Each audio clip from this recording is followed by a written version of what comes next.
카이로스에서만 제 그 오프라인 강의를 한다. 예, 이렇게 보시고.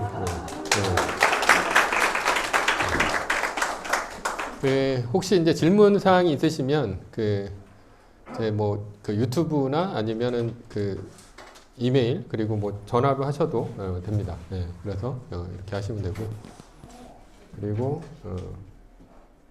시작하도록 하겠습니다. 그래서 원래 그 카이로스에서 이렇게 질문 사항을 저한테 이제 주셔가지고 거기는 이제 답하는 방식으로 해가지고 오늘은 그 질문과 답변 그런 식으로 이제 그 진행해 나가도록 하겠습니다. 그래서 2시간이 조금 모자랄 수는 있는데 조금 뭐 시간이 좀 그 지나가게 되면 50분 강의하고 10분 쉬고 이제 50분 강의하는데 지나가서 이제 뭐 본인이 약속 있다 그러면 먼저 이제 좀 나가셔도 상관없습니다.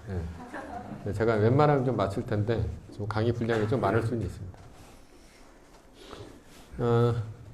그러니까 강연 안은 한 5가지 정도로 해서 리스크 이제 대공황 정의에 대해서 이제 말을 하고 그 다음에 두 번째는 리스크를 대비한 미국 주식 투자법 그리고 세 번째가 현명한 포트폴리오 관리 그리고 네 번째가 투자자의 기본 자세 그리고 기타 이제 부동산 버블 이후 현명한 투자 전략이 무엇이냐 여기에 대해서 이제 설명을 드리도록 하겠습니다.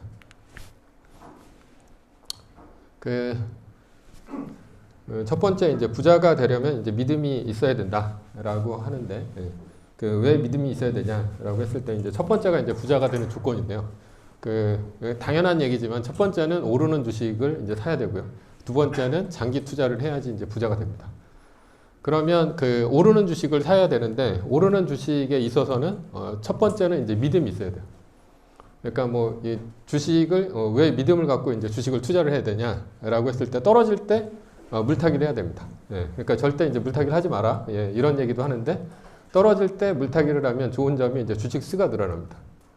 그리고 떨어질 때 물타기를 해야지 주식 수가 많이 늘어나서 이 주식이 많이 올랐을 때 그때 이제 이익 실현이 가능하다. 뭐 이렇다라는 거고요. 올라갈 때 차익 실현을 안 한다. 이 얘기는 뭐냐면 거의 대부분의 이제 개미 투자자는 반대로 합니다. 그러니까 단기 투자를 주로 하고요.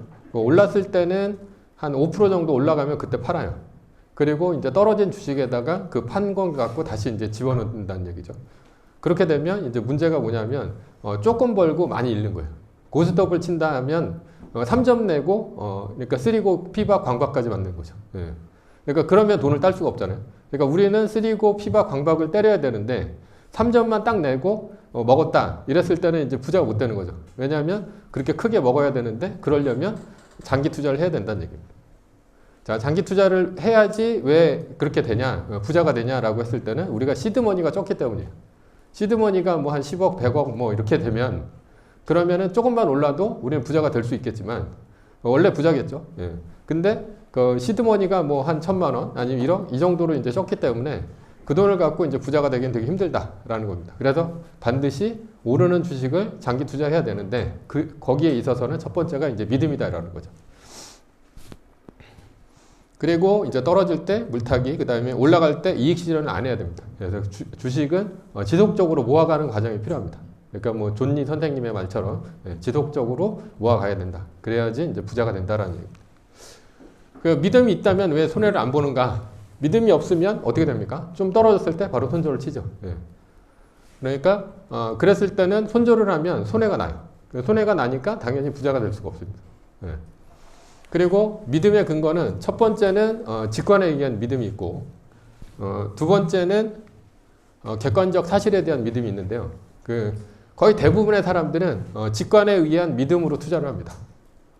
자, 이게 무슨 얘기냐? 앞으로 전기차 시대가 올 거야 라고 생각하면서 테슬라에서 투자를 합니다. 그죠? 예. 그리고 뭐 앞으로 이제 메타버스의 세상이 올 거야 라고 생각하고 로블록스에다 투자를 하죠.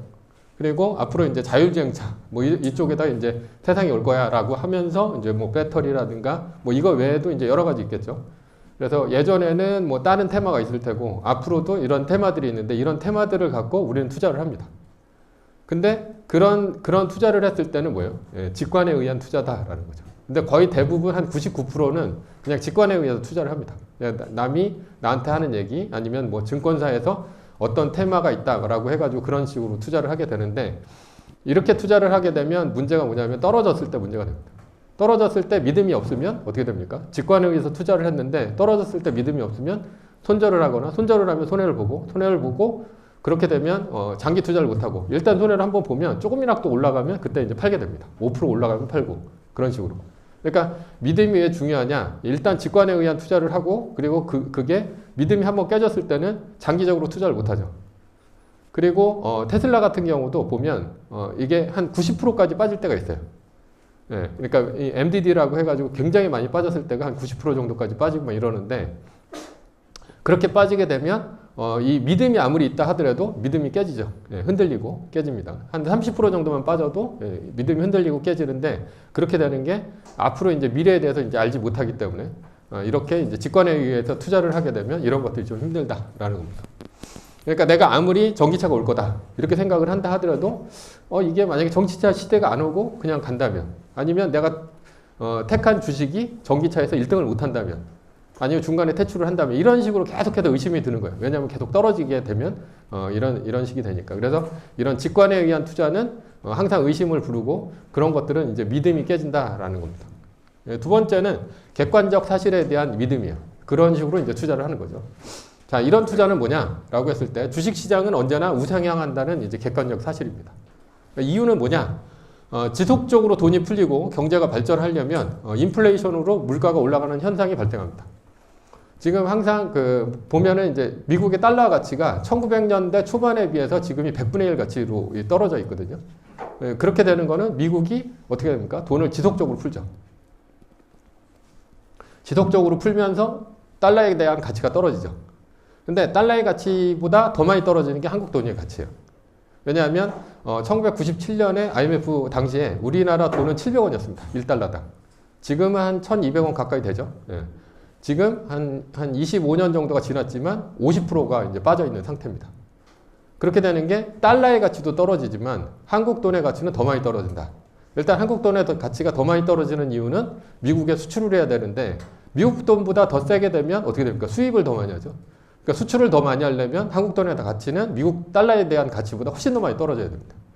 그러니까 달러에다 투자를 하면 일단은 원화에다 투자를 하는 것보다 한 25년 정도가 지났을 때 50% 정도가 더 오를 수 있다라는 이제 게 되는 거죠. 그러니까 그런데다가 이제 미국 같은 경우는 어떻게 됐습니까? 예, 작년에 4조 달러를 풀었죠. 그리고 올해 또 한 4조 달러를 또 풉니다.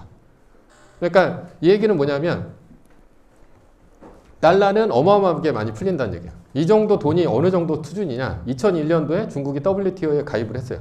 그래가지고 미국에다 엄청나게 많이 수출을 했습니다. 그런 상태에서 뭘 했습니까? 달러를 쟁여놓죠. 외환보유고라는 이름으로. 한국이 한 4천억 달러 정도가 되고 중국 같은 경우는 한 2조 달러 정도가 됩니다. 그러니까 3조 달러라는 얘기도 있지만 실제로는 한 2조 달러 정도가 돼요. 그러면 작년에 미국이 돈을 푼 게 얼마냐? 그게 4조 달러라는 거예요. 올해 또 4조 달러 또 푼 거예요. 그러니까 달러는 어마어마하게 푼다라는 얘기입니다. 그리고 중국이 한 20년 이상을 수출로 모아온 게 단 작년 한 해에만 4조 달러를 풀면서 달러의 가치가 더 많이 떨어지는데 이렇게 되면 어떻게 됩니까? 인플레이션이 엄청나게 일어나는 상황이라는 거예요. 예. 그래서 사람들은 현금을 갖고 있는다기보다는 부동산이나 주식을 갖고 해지를 하려고 한다라는 거예요. 예. 근데 그렇게 해지를 하려는 수단 자체는 뭐가 좋냐? 이제 주식이나 부동산이 되겠죠. 근데 그게 어떤 게 더 좋냐라고 봤을 때는 아까 한국 돈의 가치가 더 많이 떨어지죠. 그러니까 한국 부동산이나 한국 주식보다는 미국 부동산이나 미국 주식이 더 좋다는 얘기가 됩니다. 그래서 이유는 지속적으로 돈이 풀리고 경제가 발전하려면 인플레이션으로 물가가 올라가는 현상이 자연스럽게 발전이 되는 거예요. 그러니까 뭐 지금 보면 이제 근본이제가 아니죠. 지금은 달러가 무한 발행되는 시대입니다. 그러니까 근본이제는 항상 공황이 한 20년마다 한 번씩 왔어요. 네. 왜 왔냐? 금은 한정이 있으니까. 그러니까 계속 경제가 발전하려면 뭐 미국 같은 경우는 한 2%, 3%, 한국도 그 정도 되죠. 중국은 한 6% 정도 경제 발전이 일어나는데 경제 발전이 일어난다는 얘기는 뭐냐면 그만큼 돈이 많이 풀린다는 얘기입니다. 경제 발전을 하려면 돈이 많이 풀려야 되니까. 근데 근본이제는 금이 무한정으로 늘어나진 않잖아요. 그러니까 한 10년에 한 번씩 돈이 없어서 공황이 한 번씩 옵니다. 돈이 없으니까 그러니까 더 많은 금이 계속해서 풀려야 되는데 그게 없는 거예요. 근데 1970년대 이후로 미국은 근본이자에서 탈퇴를 하면서 돈을 무한으로 푸는 시대가 됐어요. 그러면서 무한정으로 GDP가 올라가는 시대가 됐고, 그리고 그 돈은 어마어마하게 많이 풀렸습니다. 1970년대 이전과 1970년대 이후가 달라요. 그때부터는 달러를 무한정으로 푸는 시대가 온 거예요. 그러니까 GDP가 계속해서 올라가는 거죠. GDP가 올라가려면 달러가 그만큼 풀려야 됩니다. 근데 미국은 달러를 어떻게 풉니까? 국채를 팔아서 풀죠. 그래서 국채는 갚는 게 아니에요. 또 국채를 발행해서 그 국채를 이제 메우는 거죠. 만기가 오면 또 국채를 발행해요. 그런 식으로. 그래서 뭐 양적 완화 같은 걸 하는데 뭐 한 달에 뭐 1200억 달러 그 정도를 지금 양적 완화를 하면서 풀고 있는 중이에요. 그러니까 4조 달러를 푼 거는 그거는 뭐예요? 미국이 이제 돈을 쓰려고 푼 거고, 그러니까 사람들 실업급여도 주고 이러려고 푼 거고, 양적 완화라는 걸 했잖아요. 양적 완화를 한 거는 연준에서 1200억 달러씩 한 달에 한 번씩 그렇게 푼다는 얘기예요. 그게 지금까지 쭉 풀려온 거고, 테이퍼링이라는 얘기는 뭐예요? 150억 달러씩 줄인다. 그죠? 그래도 돈은 풀린다라는 얘기입니다. 자, 해지 수단은 뭡니까? 이게 부동산하고 주식으로 인플레이션하고 이제 같이 인플레이션을 해지해야 됩니다. 그러니까 인플레이션보다 더 많이 해지하려면 더 많이 오르는 주식이나 더 많이 오르는 부동산을 사야 된다는 얘기입니다. 실제로. 그죠? 그래야지 우리는 물가보다도 훨씬 더 많이 오르는 가치가 있는 부동산이나 주식을 사야지 우리는 부자가 되는 거예요. 그죠? 그게 더 많이 올라야 되고 또 안정적으로 올라야 됩니다. 그래서 이 객관적 사실은 뭐냐? 이게 주식, 지수가 우상향한다 라는 게 객관적인 사실입니다. 그래서 뭐 주식에 뭐 그 장기 투자를 하라 뭐 이런 책들이 있어요. 그런 책들 보면 주식 시장은 계속해서 올라오게 됩니다. 그래서 뭐 다우존스 지수나 S&P 500 지수나 뭐 나스닥 지수도 계속해서 올라오죠. 그래서 맨날 나오는 소식이 뭡니까? 지속적으로 사상 최고치를 경신했다. 이런 얘기가 또 나오죠. 그러니까 지금 현재의 가치로 이렇게 미래를 판단하시면 안 돼요.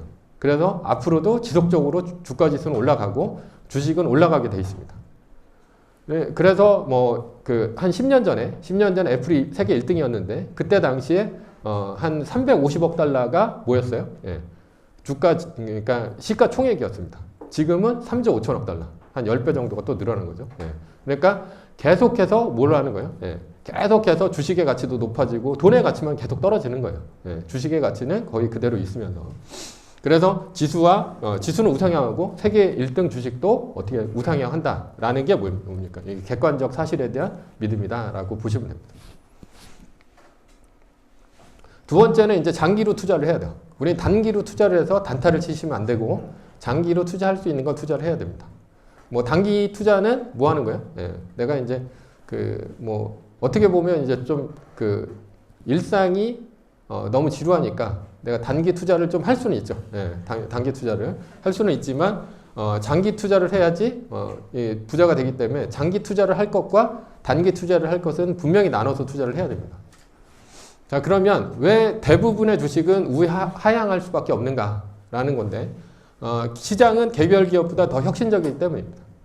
자, 이 얘기는 뭐냐? 시장이 왜 개별 기업보다 더 혁신적이냐? 시장을 이루는 개개인이 금방 실증을 내기 때문이다 라는 겁니다. 자, 이 얘기가 뭐냐? 산업자본주의 기본 구조가 있습니다. 산업자본주의 기본 구조가 뭐냐?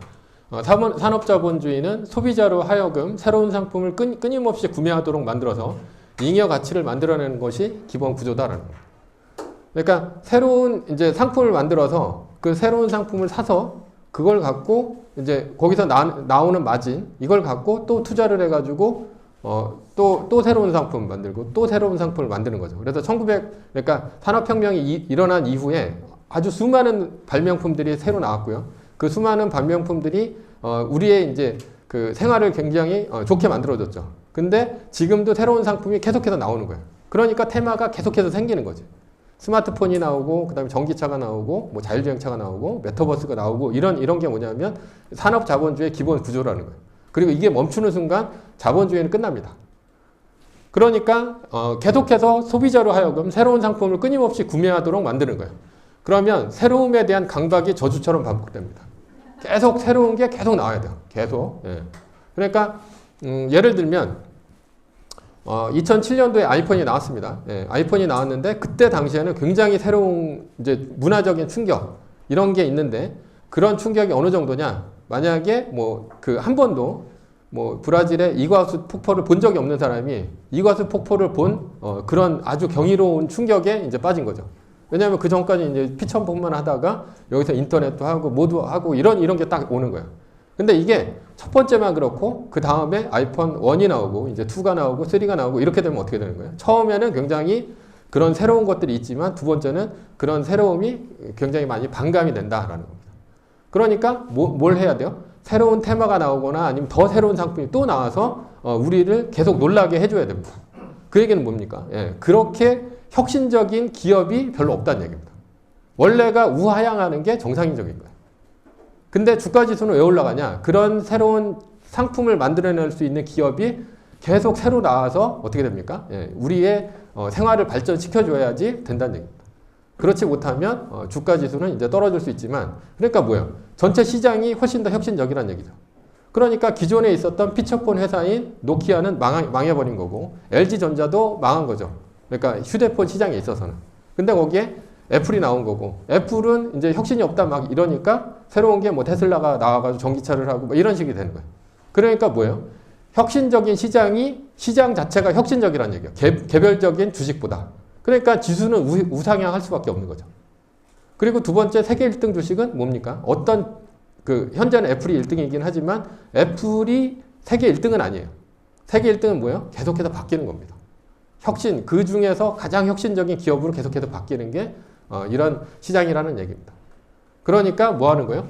이런 그 아이폰과 뭐 이과수 폭포처럼 새로운 상품이란 모던이고 그리고 더 새로운 상품인 포스트 모던. 그러니까 여기서 이제 리오타르라는 사람이 뭐라고 얘기했냐면 어떤 작품도 포스트 모던 해야만 모던할 수 있다. 이 얘기는 뭐냐면 모던한 것이 새로운 건데 더 새로운 걸 갖고 이겨야 된다는 얘기입니다. 네. 그러니까 포스트 모던은 이제 모던 이후잖아요. 그러니까 계속 이런 게 반복이 돼야 된다는 얘기예요. 그래서 대부분이 기업이 우하향하는 기업 이유는 뭐냐? 새로운 것을 만들어낼 혁신이 전혀 없고요. 그리고 소비자가 외면하면서 잉여 가치를 못 만들어내니까 주가가 우하향합니다. 그러니까 뭐 철강이라든가 이런 기업들 계속 우하향하고 그리고 조선 기업 뭐 이런 데는 계속해서 우하향하는 게 아주 기본적인 구조라는 얘기입니다.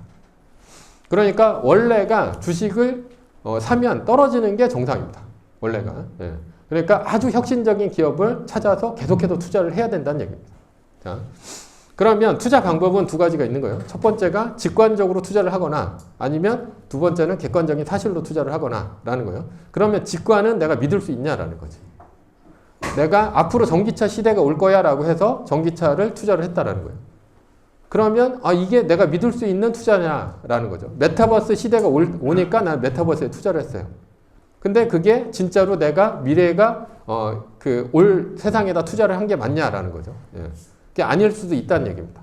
그래서 직관적인 거는 저는 이제 주로 이제 단타라고 생각을 합니다. 그리고 객관적인 사실은 이제 장기 투자하는데 적합하다 이렇게 얘기를 하는 거예요. 왜 그러냐? 자, 이유는 직관은 연속성이 없습니다.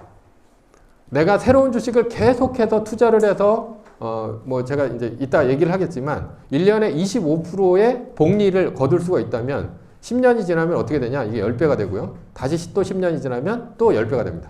1억을 투자했을 때 10년이 지나면 10억이 되고 다시 10년이 또 지나면 100억이 되는 거예요. 다시 10배가 되니까. 그러니까 그렇게 20년을 투자를 하면 해야 되는데 그러면 20년 동안 내가 혁신적인 기업을 계속해서 찍을 수 있느냐라는 거예요. 그렇지 못하다라는 게 이제 제 생각입니다. 개인의 이 직관의 한계는 있다라는 거죠. 직관의 한계를 뛰어넘은 사람은 누구예요? 예, 투자 천재죠.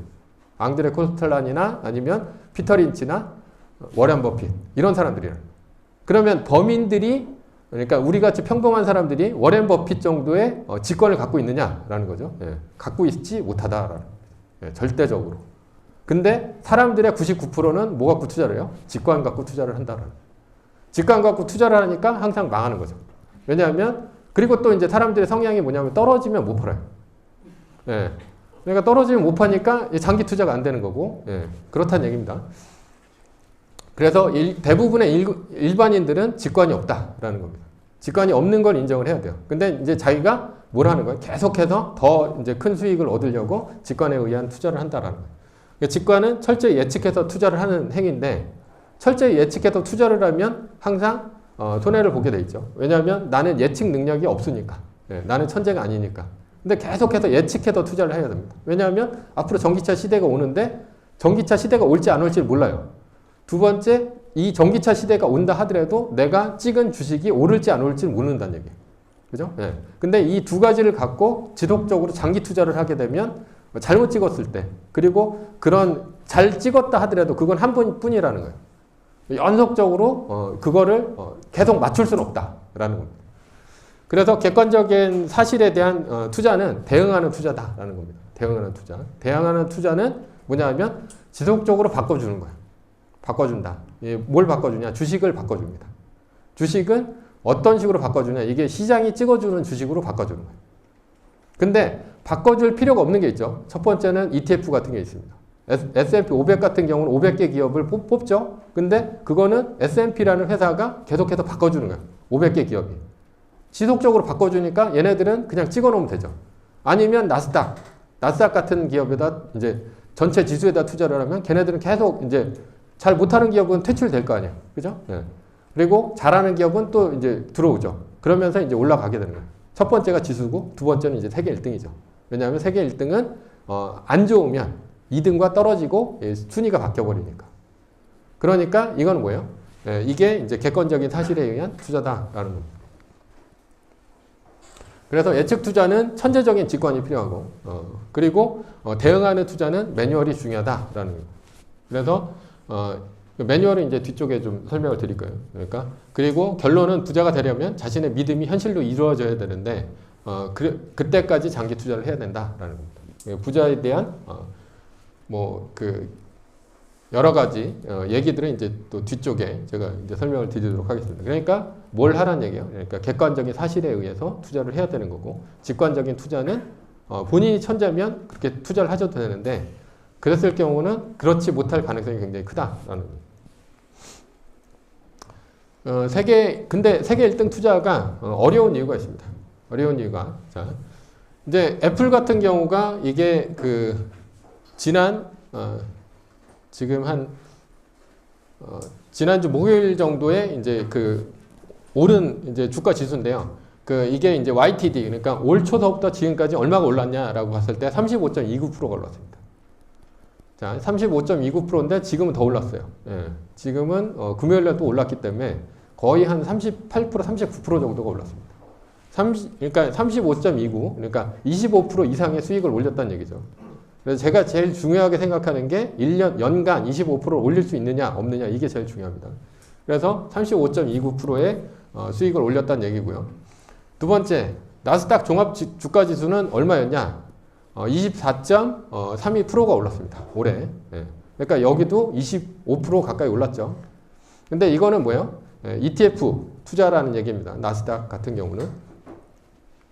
그리고 지금 이거는 이제 S&P 500 지수인데 500개 기업을 모아놓은 거죠. 이거는 얼마가 올랐냐? 27.04%가 올랐습니다. 그리고 다우존스 지수는 18.30. 다우존스 지수는 왜 떨어져요? 다우존스 지수는 아무래도 이제 좀 전통적인 기업들이 되게 많죠. P&G라든가 뭐 보잉이라든가 이런 기업들이 되게 많기 때문에 S&P 500보다 좀 떨어지고 지금 나스닥보다도 좀 떨어집니다. 그러니까 뭐가 제일 많이 올랐어요? 그러니까 애플이 제일 많이 올랐다라는 얘기입니다.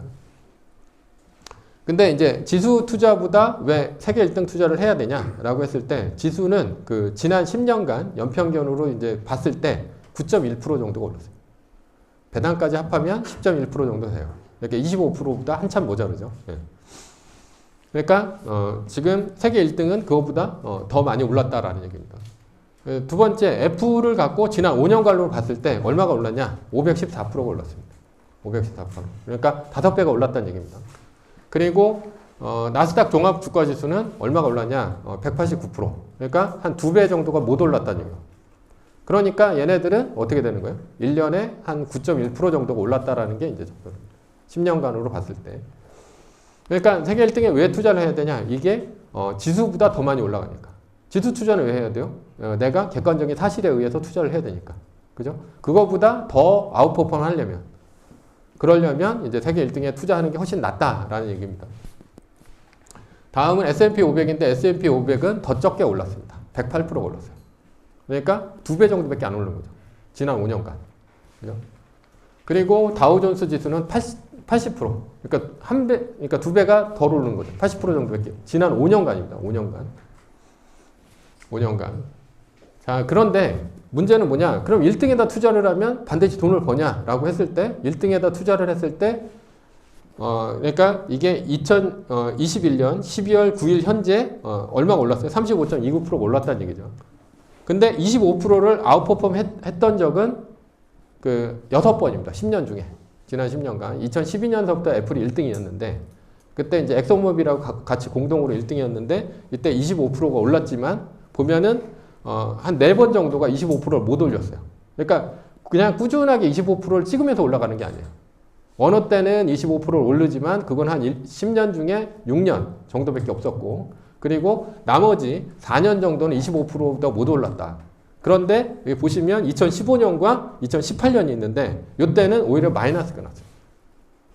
그러니까 마이너스를 뭘 해야 돼요? 내가 마이너스를 극복하고 만약에 플러스로 간다면 5배보다 더 오를 수 있다는 얘기입니다. 5배보다. 자, 그래서 이제 뭐 그 뒤에 이제 방법을 얘기를 할 건데, 그러니까 1등 투자가 왜 어렵냐? 내가 만약에 2018년도 10월 달부터 주식을 시작을 했다면, 이때서부터 얼마가 빠졌냐? 30%가 빠졌습니다. 30%가 빠져서, 그때 왜 빠졌냐면, 그때 당시에 이제 현재 이제 연준 의장인 파월 의장이 있었어요. 파월 의장이 금리를 지속적으로 올립니다. 지속적으로 올리면서 2.5%까지 올렸어요. 근데 앞으로 더 올린다고 그랬어요. 그러니까 주식 시장이 완전히 빠진 거죠. 10월 달에. 엄청나게 빠지면서 추락을 합니다. 그러면서 애플이 한 35% 정도가 빠지고 나스닥 같은 경우도 한 30% 이상이 빠졌어요. 그래서 저 같은 경우도 이 당시에 이제 뭘 몰랐냐면 이렇게 빠졌을 때에 대한 대책 자체가 없었어요. 그래가지고 뭐 빠졌는데 그냥 지켜보다가 막 계속 폭포수처럼 떨어지니까 이제 팔았다가 또 올라가니까 또 본전 생각이 나죠. 그때 또 샀다가 또 빠지면 또 팔았다가 이러면서 이제 계좌가 녹았어요. 그러면서 그때 당시 한 3억 이상은 날렸습니다. 예. 그랬었는데 그거를 갖고 제가 이제 공부를 한 거죠. 공부를 해서 이제 뭐 공황이 오면 어떤 게 공황이냐. 그러니까 시중에 나와 있는 책을 다 보면 공황에 대한 정의 자체가 없어요. 떨어졌을 때 뭐 버텨야 된다라는 얘기는 있어도 공황에 대한 정의 자체가 없기 때문에 제가 그래서 뭐 한 1980년대, 80년도서부터 나스닥 지수를 전부 분석을 해가지고 만들어 놓은 게 그게 이제 마이너스 3% 이제 법칙이다라고 볼 수 있어요. 그래서 그때 이제 마이너스 3% 그때 당시에 이제 굉장히 쉬운 거는 뭐예요? 그때는 간단했어요. 그러니까 2020년 그러니까 작년 코로나 때 제 책이 내일의 부가 나왔을 때 제가 굉장히 많이 주목을 받았습니다. 왜냐하면 마이너스 3%가 뜨면 다 팔아라 라고 했어요. 그래가지고 다 팔았는데 사람들이 그때 이제 신이 아니냐 막 이런 식으로 얘기를 하다가 근데 이제 문제가 뭐냐면 다시 올라가는데 그 다음에 올라가는 거에 대한 대책이 없었어요. 그게 이제 2년 플러스 2달 플러스 1일 이런 식으로 해가지고 사람들이 이제 그 다음에 또 욕을 하기 시작합니다. 그래서 욕을 진짜 굉장히 많이 듣고 요즘에도 욕을 하는 사람들이 있긴 한데 거기에 대한 이제 대책을 요번 책에서 이제 그 대책을 좀 설명을 했다는 얘기죠. 그래서 이런 2018년도 6.79% 그러니까 뭐예요? 원래는 30%가 빠졌는데 6.79%잖아요. 그러니까 그 전까지는 30%가 올라갔던 상황이라는 거예요. 그러다가 이만큼이 빠진 거예요. 그러니까 이렇게 빠졌을 때 나는 그냥 있다가 줄줄줄 흘러내리는 그런 상황을 이제 맞지 않으려면 뭘 해야 되냐? 공황에 대한 대책이 있어야 된다라는 얘기. 그래서 1등 투자가 어려운 이유는 뭐냐면 이렇게 올라갈 때 투자했을 때는 지금 돈을 버니까 이제 좋은 거예요. 만약에 뭐 지금 애플에 한 달 전서부터 투자를 했다라고 하면 한 20% 정도 가까이 올랐을 거예요. 그러니까 뭐 투자 쉽다 뭐 이런 식으로 생각을 하겠지만 실제로는 이렇게 많이 떨어지는 구간이 있고 한 30%까지 빠지는 구간에서 내가 손절을 치고 그 다음에 이제 손절 친 다음에 애플을 안 사는 거죠. 그 다음에 지나고 나면 애플은 또 올라와 있고 뭐 이런 식이라는 거죠. 그래서 이런 때를 잘 넘겨야 된다라는 얘기입니다. 그래서 이제 공황인데 공황에 대한 리스크 이제 대공황에 대한 정의가 뭐냐라고 했을 때 1987년도 블랙 먼데이가 있고요. 이거는 이제 전고점 대비 얼마가 빠졌냐? 36% 빠졌고요. 그리고 2012년도는 신용등급 위기였는데 이때는 이제 미국의 이 AAA 그러니까 트리플 A였다가 AA 플러스로 이제 신용등급이 한 등급 이제 아래로 떨어졌는데 이때 당시에는 한 18% 정도가 떨어졌습니다. 2008년도 금융위기는 56%가 빠졌어요. 그리고 연준의 2018년도 아까 금리 인상 위기는 정고점 대비 30% 정도가 빠지고요. 코로나 위기 때는 30% 정도가 빠졌습니다. 그러니까 이런 위기 상황을 잘 견디고 오히려 그때를 위기를 기회로 삼으면 5배가 아니라 5배보다 훨씬 더 많이 오를 수 있는 그런 것들이 이제 된다라는 얘기죠. 그래서 지금 공황이란 한 달에 나스닥 일간 지수가 마이너스 3%가 4번 뜨는 현상이다라는 것이고요. 그리고 이게 그 리밸런싱과 말뚝박기로 대응하는 것이 좋다라고 하는데 여기에 대해서 이제 얘기를 하면 굉장히 길어지는데 이제 좀 단순하게 제가 얘기를 해볼게요. 일단은 공황이 왔다라고 했을 때는 굉장히 많이 빠지는 거죠. 그러면은 나는 거기에 대응을 해야 돼요. 대응을 하는데 첫 번째는 리밸런싱이고 두 번째는 말뚝박기인데 이게 이제 말로서 설명하기는 좀 굉장히 힘듭니다. 그래서 리밸런싱은 뭐냐면 평소에 2.5% 빠질 때마다 10%씩 파는 거예요. 그게 리밸런싱입니다. 이렇게 리밸런싱은 2.5% 빠질 때마다 10%씩 팔고 다시 5%가 빠지면 또 10%씩 팔고 7.5% 빠지면 10%씩 팔고 이런 식으로 파는 거예요. 왜 이렇게 파냐? 예를 들어서 삼성전자가 고점 대비 30% 정도가 빠졌습니다. 올해. 그러니까 한 96,000원 찍고 한 6만원대까지 빠졌어요. 69,000원대까지. 그러면 그냥 소위 안 팔고 버텨라 라는 사람들이 거의 전문가들이 그렇게 얘기를 하죠. 예. 시간 지나면 계속해서 오를 것이다. 그러니까 타이밍을 잡기 힘들다 라고 하는데 그러면 만약에 내가 2.5% 빠질 때마다 10%씩 팔았다면 어떻게 됩니까? 예. 팔았다면 나는 30% 빠졌을 때는 나는 주식이 하나도 없겠죠. 그러면 나는 뭘 할 수 있어요? 예. 삼성전자를 바닥에 잡을 수 있겠죠. 그죠? 예. 근데 여기서 이제 원칙이 뭐냐면 다시 5% 그러니까 떨어지다가 5%가 오르면 두 구간이 오르면 이제 1 구간이 2.5%죠. 두 구간이 오르면 그때는 사는 거예요. 근데 주식의 특성상 어떻게 되냐? 일단은 떨어지기 시작하면 그 엘리베이터처럼 떨어집니다. 폭포수처럼 쫙 빠져요.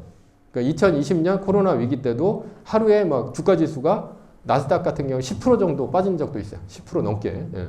그러니까 그게 더 심해집니다. 올라갈 때는 천천히 올라가요. 천천히. 그러니까 올라갈 때는 0.2%, 0.3% 이런 식으로 천천히 올라가는데 떨어질 때는 폭포수처럼 떨어진다는 얘기죠. 그래서 떨어졌다가 올라가는 거, 예, 이게 굉장히 힘듭니다. 자, 뭐예요? 떨어지면 그때 속도는 팔아야 된다는 얘기예요. 떨어지면. 그래서 이렇게 팔았을 때는 뭐 할 수 있어요? 내가 선택권이 있다는 얘기예요. 왜냐하면 삼성전자 30% 빠졌는데 나는 주식이 없어요. 다 팔고 없어. 그러면 그걸 갖고 삼성전자를 살지 아니면 내가 그 다른 주식을 또 살지 더 저평가된 게 있을 수도 있잖아요. 아니면 뭐 이런 식으로 살 수 있다는 얘기죠. 그래서 그 리밸런싱이라는 거는 뭐냐면 이렇게 떨어졌을 때 판다라는 거죠. 그러면 만약에 아까 이제 공황이 왔어요. 공황이 왔으면 30% 정도가 빠지는 거잖아요. 그러면 30% 정도가 빠졌을 때 나는 주식이 없겠죠. 그래서 그 밑에 들어가는 게 그게 이제 말뚝박기입니다. 그래서 말뚝박기는 이제 두 가지로 나뉘는데 이제 첫 번째가 뭐냐면 25% 구간과 50% 구간으로 이제 진행을 해요. 그래서 요거는 이제 이해가 안 가시면 나중에 이제 책을 좀 보시고 이해를 하세요. 그러니까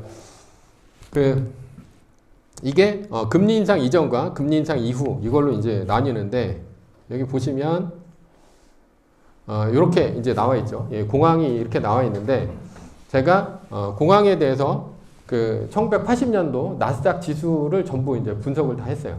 그러니까 제가 2018년도 10월 달에 한 30% 이상이 빠지면서 손해를 많이 봤는데 일단은 한번 이렇게 떨어져 봐야지 이게 굉장히 힘든 거구나 이렇게 알게 돼요.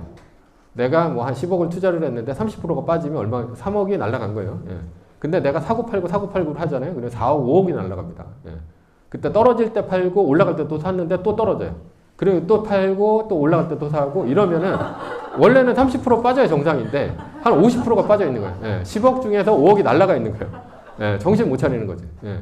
그렇게 되면은 이게 근데 이제 두 가지로 나뉘는데 이 두 가지가 어떻게 나뉘냐? 이게 2008년도 금융위기 이후에 연준의 스탠스가 완전히 바뀌었어요. 예전에는 주식시장이 떨어지거나 말거나 신경 났었습니다. 그냥 냅둬 버렸어요. 냅둬버렸는데 2008년도 금융위기 이후에는 연준이 어떻게 하냐? 양적 완화와 제로 금리를 하기 시작했다라는 거예요. 그 얘기는 뭐냐면 주식시장이 떨어지면 받쳐주기 시작했다는 거죠. 그래서 제로 금리하고 양적 완화를 하니까 주식시장이 V자 반등을 하더라라는 거죠. 그래서 여기 보시면 2008년도 금융위기, 그리고 2018년도 금리 인상 위기, 그리고 코로나 위기 이런 시기가 있었는데 여기서 연준이 적극적으로 개입하는 시기는 뭐라고 보냐? 이게 양적 완화 제로 금리 기간입니다. 그 2008년도는 양적 완화 제로 금리 기간이 아니었죠. 왜냐하면 2008년도 금융위기가 터지고 나서 개입을 했잖아요. 그러니까 그때는 50%까지 빠진 거예요. 근데 그 다음에 개입을 하니까 이제 반등이 일어났죠. 근데 중간에 그 2011년도 이때 신용등급 위기는 18%밖에 안 빠졌죠. 이거는 2015년도에 금리를 올리기 시작했어요. 그러니까 이 중간에 2012년도는 뭐 했었냐면 양적 완화 제로 금리를 연준이 하고 있었다는 얘기예요. 그러니까 안 빠지고 다시 올라갔다는 얘기예요. 그러니까 이때는 뭐예요? 25%까지 빠지는 게 최대한이다. 이렇게 보시면 돼요. 근데 양적 완화 제로 금리를 끝내고 내년에 이제 테이퍼링 끝내고 금리 올리기 시작한다고 그랬잖아요. 그때서부터는 50%까지 빠질 수 있다는 얘기입니다. 근데 지금은 25% 이상 절대 안 빠진다는 얘기예요. 왜냐하면 지금은 연준이 제로 금리와 양적 완화를 지속적으로 하고 있으니까. 근데 금리를 올리기 시작하면 그 다음에는 50%까지 빠질 수가 있다는 얘기입니다. 그러니까 이거를 두 구간으로 나누는데 그러니까 어떻게 된 거예요? 56%, 30%, 30% 이렇게 빠진 거죠. 코로나 위기 때도 제로금리 기간이 아니었잖아요. 양적 완화 제로금리는 이게 코로나가 터진 다음에 들어왔다는 얘기예요. 그죠? 예, 그러니까 얘네들은 최대한 맥시멈 그때는 50%까지 빠질 수 있고 근데 지금 현재는 양적 완화 제로금리를 하고 있으니까 그때는 25% 이상 안 빠진다는 얘기입니다. 근데 앞으로 금리를 올린다는 얘기는 뭐예요? 앞으로는 50%까지 빠질 수도 있다는 얘기입니다. 그래서 두 가지 경우인데 연준이 적극적으로 개입하는 시기는 50%로 대응을 하고요. 그 다음에 연준이 개입이 없는 시기는 25%로 대응을 한다라는 얘기입니다. 그러면 말뚝박기를 한번 볼게요. 리밸런싱하고 말뚝박기 이게 공항이 왔다. 근데 지금 양적 완화 제로금리가 끝났어요. 그때는 어떻게 봐야 되냐? 50%까지 빠질 수 있다고 보는 거죠. 50%까지. 50%까지 빠질 수 있으면 어떻게 되는 거예요? 이때는 내가 주식을 100% 들어간다는 얘기입니다. 말뚝박기는 주식을 넣는다는 얘기예요. 그러니까 나는 50% 빠졌을 때, 이 이상 더 안 떨어져. 그때 100% 다 들어가는 거지. 네. 그러니까, 코로나 위기 때는 얼마까지 빠졌어요? 한 35% 정도 빠졌습니다. 35% 정도. 네. 그러니까 35%까지 빠졌을 때 뭐 하라는 얘기예요? 70% 주식을 넣으라는 얘기입니다. 70%까지. 그리고 떨어지면 또 박는 거예요. 얼마까지 떨어지면 40%까지 빠지면 5% 빠졌을 때마다 10%씩 넣는 거지. 왜냐하면 50%일 때 100% 넣는 거니까 5%마다 나는 10%씩 넣게 되는 겁니다. 그러니까 코로나 위기 때는 35%까지 빠졌으니까 나는 주식을 70% 넣은 거지. 근데 그거보다 더 빠질 수는 있어요. 왜냐하면 2008년도 같은 경우는 50% 이상이 빠졌으니까. 그러니까 그때는 할 수 없는 거예요. 100% 들어가고 기다리는 거지. 55%까지 빠졌으니까. 근데 다시 올라갔죠. 네. 그리고 만약에 이때는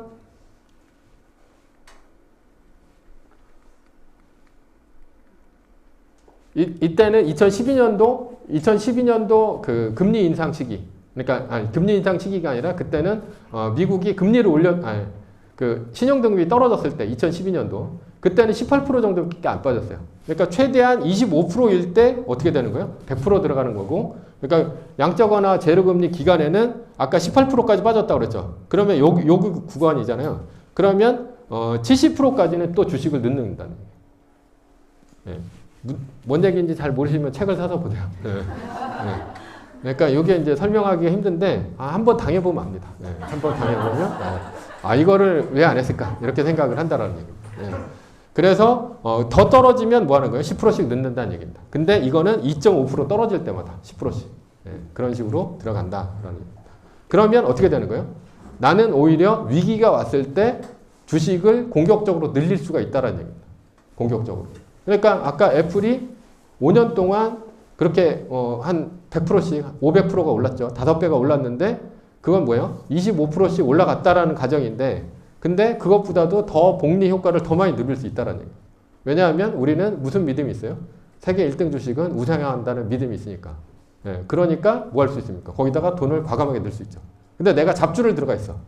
잡주를 들어가 있으면 과감하게 넣을 수 있을까 이렇게? 예, 넣을 수가 없겠죠. 예. 그러니까 그건 믿음이 없어서 그런 거예요. 내가 뭐 어디 뭐 로블록스를 샀는데 막 갑자기 공항에 와서 30% 빠지는 상황이야. 근데 거기다가 내가 물타기를 더 할 수 있을까라는 거죠. 왜냐하면 그거는 앞으로 올라간다는 보장이 없을 수 있죠. 그러니까 그랬을 경우는 그때 망할 수도 있잖아요. 예. 근데 세계 1등은 안 망해요. 예. 세계 1등은 2등으로 바뀌죠. 그러면 2등이 1등으로 올라오냐고 갈아탄다는 얘기예요. 그러니까 절대적으로 세계 1등이나 지수는 망할 수가 없습니다. 빠질 수는 있어도 망할 수는 없어요. 그래서 더 안전한 투자를 하려면 지수에 더 투자를 하는 거고 그거보다 더 아웃퍼폼 하려면 세계 1등에다 투자를 하는데 세계 1등이나 지수는 절대 망하지 않는다는 객관적인 사실에 의해서 우리는 투자를 해야 된다는 얘기예요. 그래서 이렇게 투자를 한다는 얘기고요. 오히려 이렇게 굉장히 어려워졌을 때 우리는 주식수를 더 늘려갈 수 있다. 그러니까 아까 애플 같은 경우가 뭐 보면 한 6% 정도 빠지고 그랬을 때 우리는 주식수가 더 늘어난 상태에서 복리 효과를 더 많이 누릴 수 있는 거다. 그래서 이런 식으로 제가 이제 설명을 드린 거고요. 예. 그리고 그러면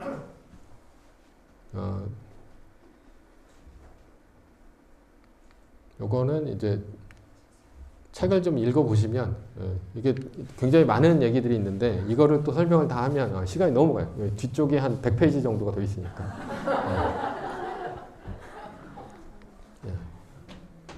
그래서 요거는 이제 말뚝박기 투자법은 그렇고요. 미국 시장의 이제 위기에 대해서 이제 미국이 주식시장 지수는 최고치를 경신하고 있는데 향후 어떤 점을 위기로 이제 판단하고 계시냐? 여기에 대해서는 나스닥 일간 지수의 기계적인 대응이 필요하다. 당시에는 이제 공황이 온지 안 온지 모르기 때문이다라는 거예요. 그러니까 기계적인 대응은 뭐예요? 그냥 떨어지면 파는 거예요. 예. 떨어지면 2.5% 떨어질 때마다 지금 현재가 어느 기간이에요? 양자완화 제로금리 기간이니까 2.5% 떨어질 때마다 그냥 파는 거죠. 예. 팔고 두 구간이 올라가면 사고 그냥 그런 식으로 가는 거예요. 앞으로 올라갈 거라고 생각하니까. 근데 내가 어떤 주식을 픽했어요. 내가 뭐 삼성전자를 샀어. 그런데 이거는 기계적으로 팔 수는 없죠. 왜냐하면 삼성전자가 망할 수도 있잖아요. 왜냐하면 2007년도에 아이폰이 나오면서 노키아가 망했죠. 예, 노키아가 망했습니다. 큰 주식일수록 더 빨리 망해요. 예, 왜냐하면 대량 생산을 하기 때문에 캐파를 그만큼 이제 더 많은 빚이 있고 그리고 그 많은 재고를 소화를 할 수가 없으면 바로 망합니다. 그러니까 오히려 큰 기업일수록 더 빨리 망합니다. 근데 뭐 섹터 1등이냐 이런 건 상관없습니다. 섹터 1등은 1등이 2등이 되는지 알 수가 없어요. 시가총액만이 1등이 2등이 되는지를 알 수 있어요. 그렇기 때문에 세계 1등이 중요한 거고 그때는 뭐 하는 거예요? 기계적인 대응이 필요하다라는 건데 이거는 뭐예요? 이건 반드시 세계 1등과 지수만 기계적인 대응이 필요한 거고 내가 직관에 의해서 투자한 거는 직관에 의해서 사고 팔지를 결정해야 됩니다. 매뉴얼은 없습니다. 그리고 이 대공황 전, 중, 후 현명한 투자 전략 뭐냐? 저는 알 수가 없어서 대응이 불가능하다. 그러니까 대응할 수밖에 없는 거예요. 근데 알 수가 없죠. 내가 예측을 한다 하더라도 아무 이유가 없는 거예요. 소용이 없는 거예요. 2022년에 공황이 올까요? 예, 모르죠. 예, 아무도 모릅니다. 온다고 하더라도 그거는 오기 전에 모릅니다. 어떤 사람도 알 수가 없어요. 그리고 중은 리밸런싱과 말뚝박기 오면 이제 대응을 한다는 얘기고 그냥 후는 뭐예요? 후는 뭐 금융장세, 실적장세, 역금융장세, 역실적 장세로 이제 구분해서 대응을 한다는 얘기인데 이 얘기는 뭐 요것도 이제 그 우라가미 구미호의 4개 뭐 요거에 대해서 이제 설명을 드리자면 그러니까 2020년도 코로나 위기 때 그때는 뭐예요? 돈을 풀었죠. 그때가 이제 금융장세입니다. 금융장세는 뭐예요? 돈은 이제 굉장히 안 좋아요. 안 좋은데 돈을 엄청나게 풀어서 주가는 다 올라가는 상황이 그때입니다. 그리고 두 번째는 실적 장세. 실적 장세는 뭐예요? 이제 돈을 이제 푸는 거를 그만두고 그 다음부터는 실적이 좋은 기업만 올라간다. 이게 실적 장세입니다. 그러니까 그때는 차별화가 되죠. 그래서 올라가는 기업은 뭐 실적이 좋은 기업 그런 거 위주로 올라간다는 얘기고 그다음 역금융 장세는 실적은 되게 좋아요. 근데 주가는 다 떨어지고 있어. 그게 역금융 장세입니다. 그러니까 앞으로는 어떤 시대가 온다는 얘기예요? 역금융 장세가 온다는 얘기입니다. 그러면 요때 올라가는 기업이 뭐냐? 요때 올라가는 기업이 이게 현금이 많은 기업입니다. 현금이 많은 기업. 현금이 많은 기업은 왜 올라갈까요? 왜 올라가냐면 강제로 부양하니까. 강제로 부양하는 기업은 미국에 있는 기업밖에 없습니다. 자, 어떤 기업이 있냐? 그게 애플, 마이크로소프트, 뭐 이런 빅테크 기업이요. 그런 빅테크 기업이 왜 올라가냐? 자사주를 사서 매입을 해가지고 태워버리니까. 그래서 ROE를 강제적으로 올립니다. 한국은요? 없습니다. 자사주 사긴 하죠. 태우진 않아요.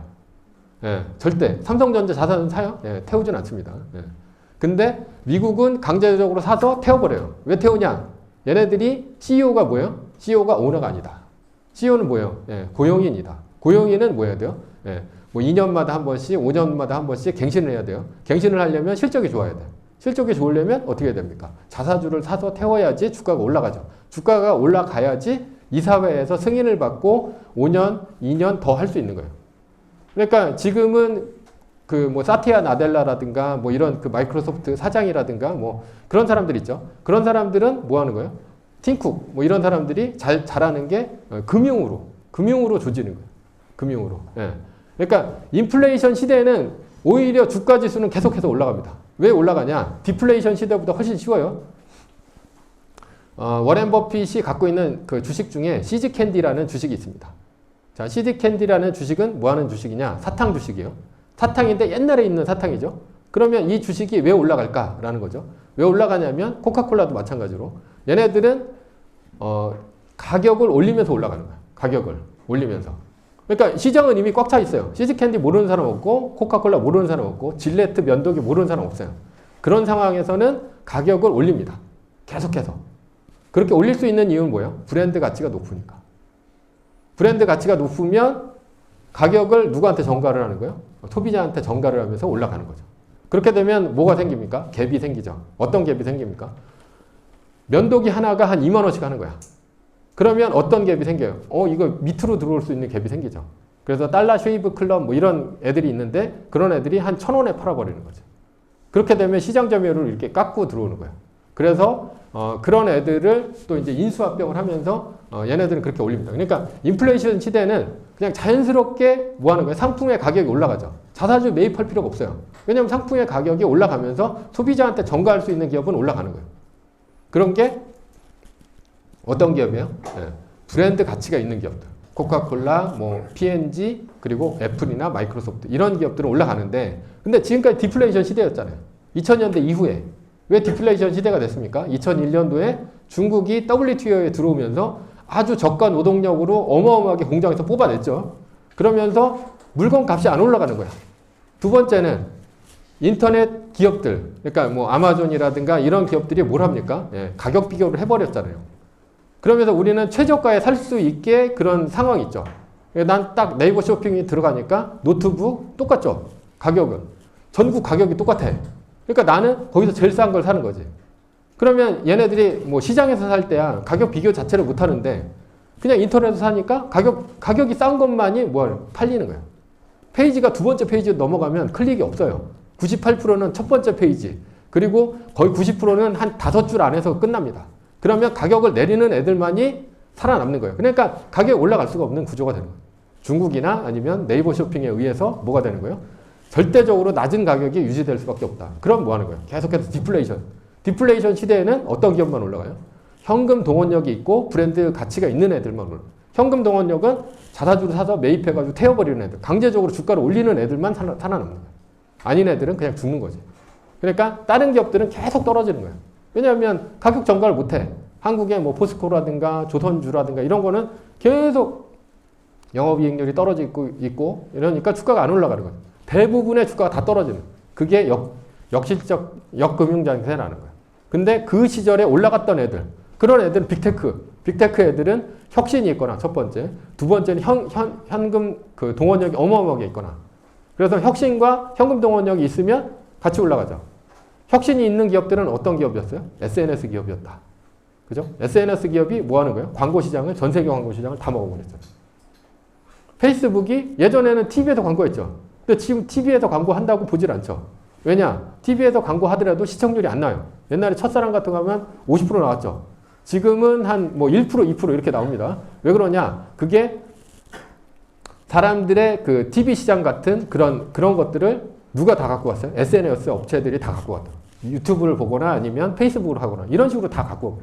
그러면 광고 시장은 어디로 다 빨려 들어간 거예요? SNS 업체한테 다 빨려 들어간 거죠. SNS 업체들은 뭐가 좋아요? 얘네들은 타겟 광고가 가능한 거예요. 타겟 광고는 뭐예요?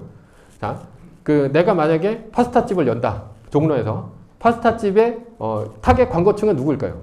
그거는 20대 여성 학생과 그 오피스를 다니는 사람들이겠죠. 근데 TV 광고를 하면 아무런 소용이 없는 거예요. 타겟이 없어. 그죠? 네. 그리고 돈도 너무 많이 들어가. 그리고 나는 종로에다 냈잖아요. 부산에 있는 사람은 필요가 없잖아. 그리고 아주 조금의 돈을 갖고 내가 할 수 있는 광고가 어떤 거예요? 예전에는 그래서 찌라시를 돌리거나 아니면 뭐 그런 식으로 밖에 없었죠. 찌라시 정도 돌리는 그 정도 방식밖에 없었는데 지금 SNS 타겟 광고가 가능하다라는 거예요. 타겟 광고는 그렇게 페이스북에다 하면 한 10,000원이면 한 100명한테 뿌립니다. 누구한테? 종로에 사는 학생과 오피스 100명한테 뿌릴 수 있는 거예요. 좋으면 그리고 광고 효과가 딱딱 나타나요. 손님이 얼마 오는지 이런 것들이 다 나옵니다. 누가 봤는지 이런 것들이 다 나와요. 가장 좋은 게 뭐예요? 그게 SNS 타겟팅 광고인 거예요. 그 다음이 검색 광고입니다. 검색 광고는 구글이죠. 네. 구글 같은 경우는 검색을 하잖아요. 꽃배달 이렇게 치면 나오죠. 그럼 밑에 광고라고 뜨면서 꽃배달 쭉 뜨죠. 그러니까 내가 구글 엿먹어봐라 하면서 꽃배달 칠 리가 없죠. 네. 내가 꽃배달을 하려고 치는 거예요. 너 검색 광고 시장 내가 망가뜨리겠다 생각하고 꽃배달 치는 놈은 없단 말이에요. 그러니까 뭐 하는 거예요? 첫 번째는 타겟 광고, 그 다음은 검색 광고, 그 다음이 불특정 다수한테 뿌리는 뉴스 광고라든가 아니면 매스미디어 광고인데 매스미디어 광고 시장은 다 죽어버렸단 말이에요. 그러니까 뭐 한 거예요? 2000년대 이후에 아주 저물가 시대에 디플레이션 시대가 오면서 주가는 안 올라가는 시대가 왔고 그 상태에서 어떤 시대가 온 거예요? 광고를 다 먹어가는 페이스북과 트위터, 스냅 같은 애들이 어마어마하게 올라가는 시장과 그 다음에 검색을 하는 구글과 네이버 이런 애들이 올라가는 시장 그리고 세 번째 방송국 같은 데는 전부 망하는 시장이 왔다라는 거예요. 근데 구글이 전 세계 어떻게 된 거예요? 거의 한 90% 이상, 98% 이상을 검색 광고 시장을 먹었다는 얘기예요. 한국이나 일본은 야후파이낸스가 아니라 야후재팬이 잡고 있어요. 한국은 네이버가 잡고 있고 중국은 이제 바이두가 잡고 있는데 그 외의 시장은 전부 구글이 먹었습니다. 그러면서 뉴스 시장 이런 것들이 그러니까 이 대중매체 시장이 다 죽어버린 거예요. 누가 다 갖고 간 거예요? 그 구글이 갖고 가고 구글보다 더 좋은 게 페이스북. 왜냐하면 페이스북이 타겟 광고 시장을 먹었기 때문에. 그러니까 그런 아주 혁신적인 기업들이 올라가는 거고 두 번째는 혁신적이면서 돈을 현금을 통해 가지고 어마어마하게 자사주 매입을 해가지고 태워버리는 애들이 올라갔다는 거예요. 그러니까 그게 빅테크라는 거예요. 판과 같은. 그러니까 그런 애들만 올라간 게 2010년도 이후의 시장이라는 거예요. 그래서 금융장세 이때는 누구만 올라가요? 실적이 좋으면서 혁신적이면서 현금을 태워서 없애버리는 애들만 올라갔다라는 거고 역실적 장세는 뭐냐? 이때는 다 떨어진 시장이고 그건 뭐야? 공황이 왔다 이렇게 보시면 돼요. 그때는 뭐 해야 돼요? 예, 말뚝박기와 리밸런싱으로 대응을 해야 된다라는 거. 그래야지 요 네 가지 구간을 다 먹을 수 있다라는 겁니다. 요게 이제 제일 큰 게 이제 미중무역 전쟁이죠. 예, 미중무역 전쟁인데 뭐 미중 전쟁까지 이제 발전할 수도 있는데 미국은 항상 그 상대방의 약점 이걸 갖고 이제 물고 늘어졌습니다. 그래서 미국 GDP의 40%까지 들어오면 그때는 이제 항상 상대를 밟았어요. 첫 번째는 이제 소련인데 소련은 1980년도에 그 오일 쇼크 때문에 돈을 많이 벌었습니다. 오일 쇼크 때 그 중동 국가들이 엄청 돈을 벌었다고 생각을 하는데 실제로는 소련이 돈을 제일 많이 벌었죠. 왜냐하면 중동 국가들은 수출을 안 했기 때문에 오일 쇼크가 일어난 거죠. 왜냐하면 그래야지 유가가 올라가니까. 근데 소련 같은 경우는 오펙 회원국이 아니었어요. 그렇기 때문에 얘네들은 오른 유가에다가 엄청나게 수출을 많이 하면서 돈을 벌었어요. 근데 그러다 보니까 미국의 이제 GDP 40%까지 이제 쫓아오게 된 거고 GDP 40%까지 쫓아왔을 때 미국이 어떻게 했냐?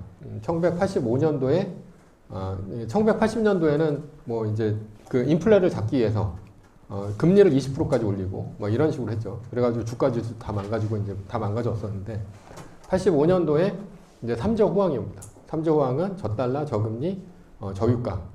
저유가가 왜 왔냐? 저유가가 온 건 뭐예요? 소련이 방만한 이제 경영을 했죠. 왜냐하면 유가가 많이 풀리면서 그랬는데 저유가가 온 게 첫 번째는 뭐 노르웨이 같은 데서 그 유전이 터졌습니다. 예. 그래 노르웨이나 아니면 북해 유전 같은 게 터져가지고 경쟁이 많이 됐고, 두 번째는 그때서부터 이제 경쟁이 많이 되니까 사우디에서 이제 증산을 해가지고 유가가 이제 떨어져요.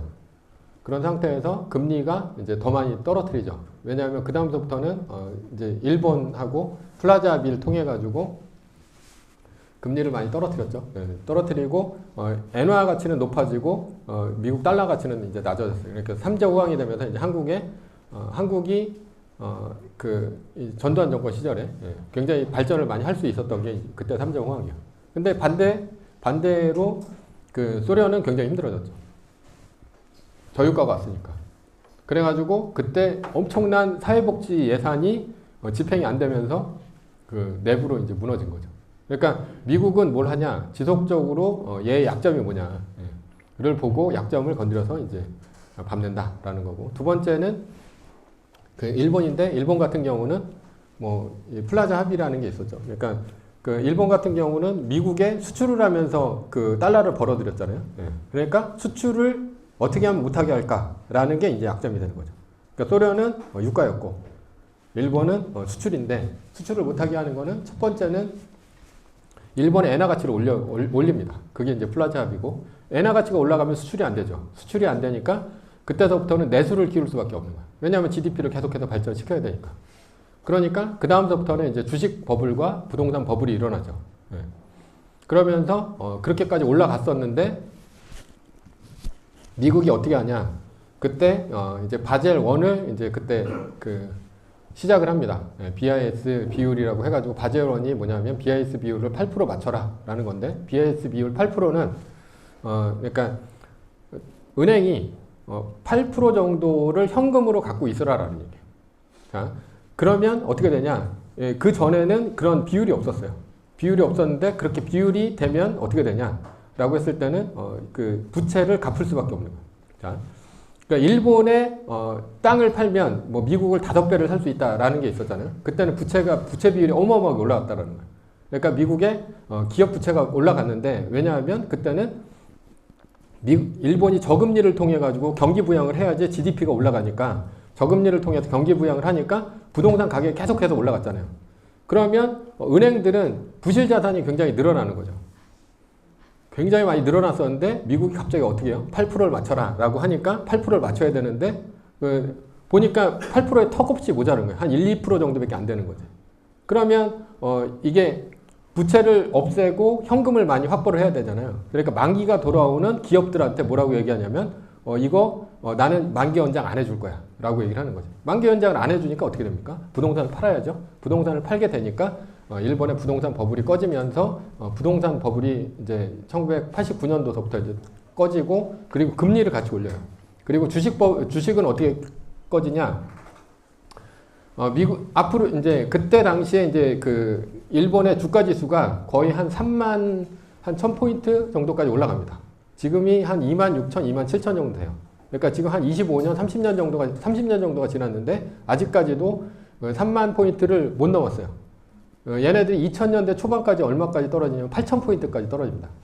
그러니까 한 4분의 1 정도, 4분의 1 토막이 난 거지. 한국이 이제 3000포인트 정도 되면 그게 거의 한 500포인트까지 떨어졌다 이렇게 보시면 됩니다. 4분의 1 토막이나. 그 정도로 주가 지수가 빠졌는데, 올라갈 때는 어떻게 봐요? 올라갈 땐 더 오를 거라고 생각을 하는 거죠. 그래서 미국의 이제 JP 모건이나 이제 살로몬 브라더스나 이런 애들이 와가지고 뭘 하냐면 콜옵션을 팔아요. 콜옵션은 뭐냐면 앞으로 오를 것에 배팅을 하는 거예요. 일본 애들한테 오를 것에 배팅을 하는 걸 파는 거죠. 오를 것 같아? 떨어질 것 같아? 그러니까 오를 것 같아. 그래가지고 오를 것에다 배팅을 하는 걸 팔고, 그 다음에 미국 애들이 어떻게 하냐면 유럽에 가가지고 풋옵션, 그러니까 떨어질 것에 배팅을 시키는 거예요. 그래서 유럽 자금들이 엄청나게 들어와서 풋옵션을 팝니다. 그러니까 떨어질 것에 배팅을 한 다음에 미국 애들도 같이 풋옵션을 배팅을 한 거예요. 그게 1990년 초반에. 그러면서 주시장이 완전히 무너지죠. 왜냐하면 더 많은 돈이 그렇게 풋옵션에다 배팅을 해가지고 떨어지니까. 그래서 일본의 주식시장하고 이제 부동산 시장이 이제 붕괴가 됩니다.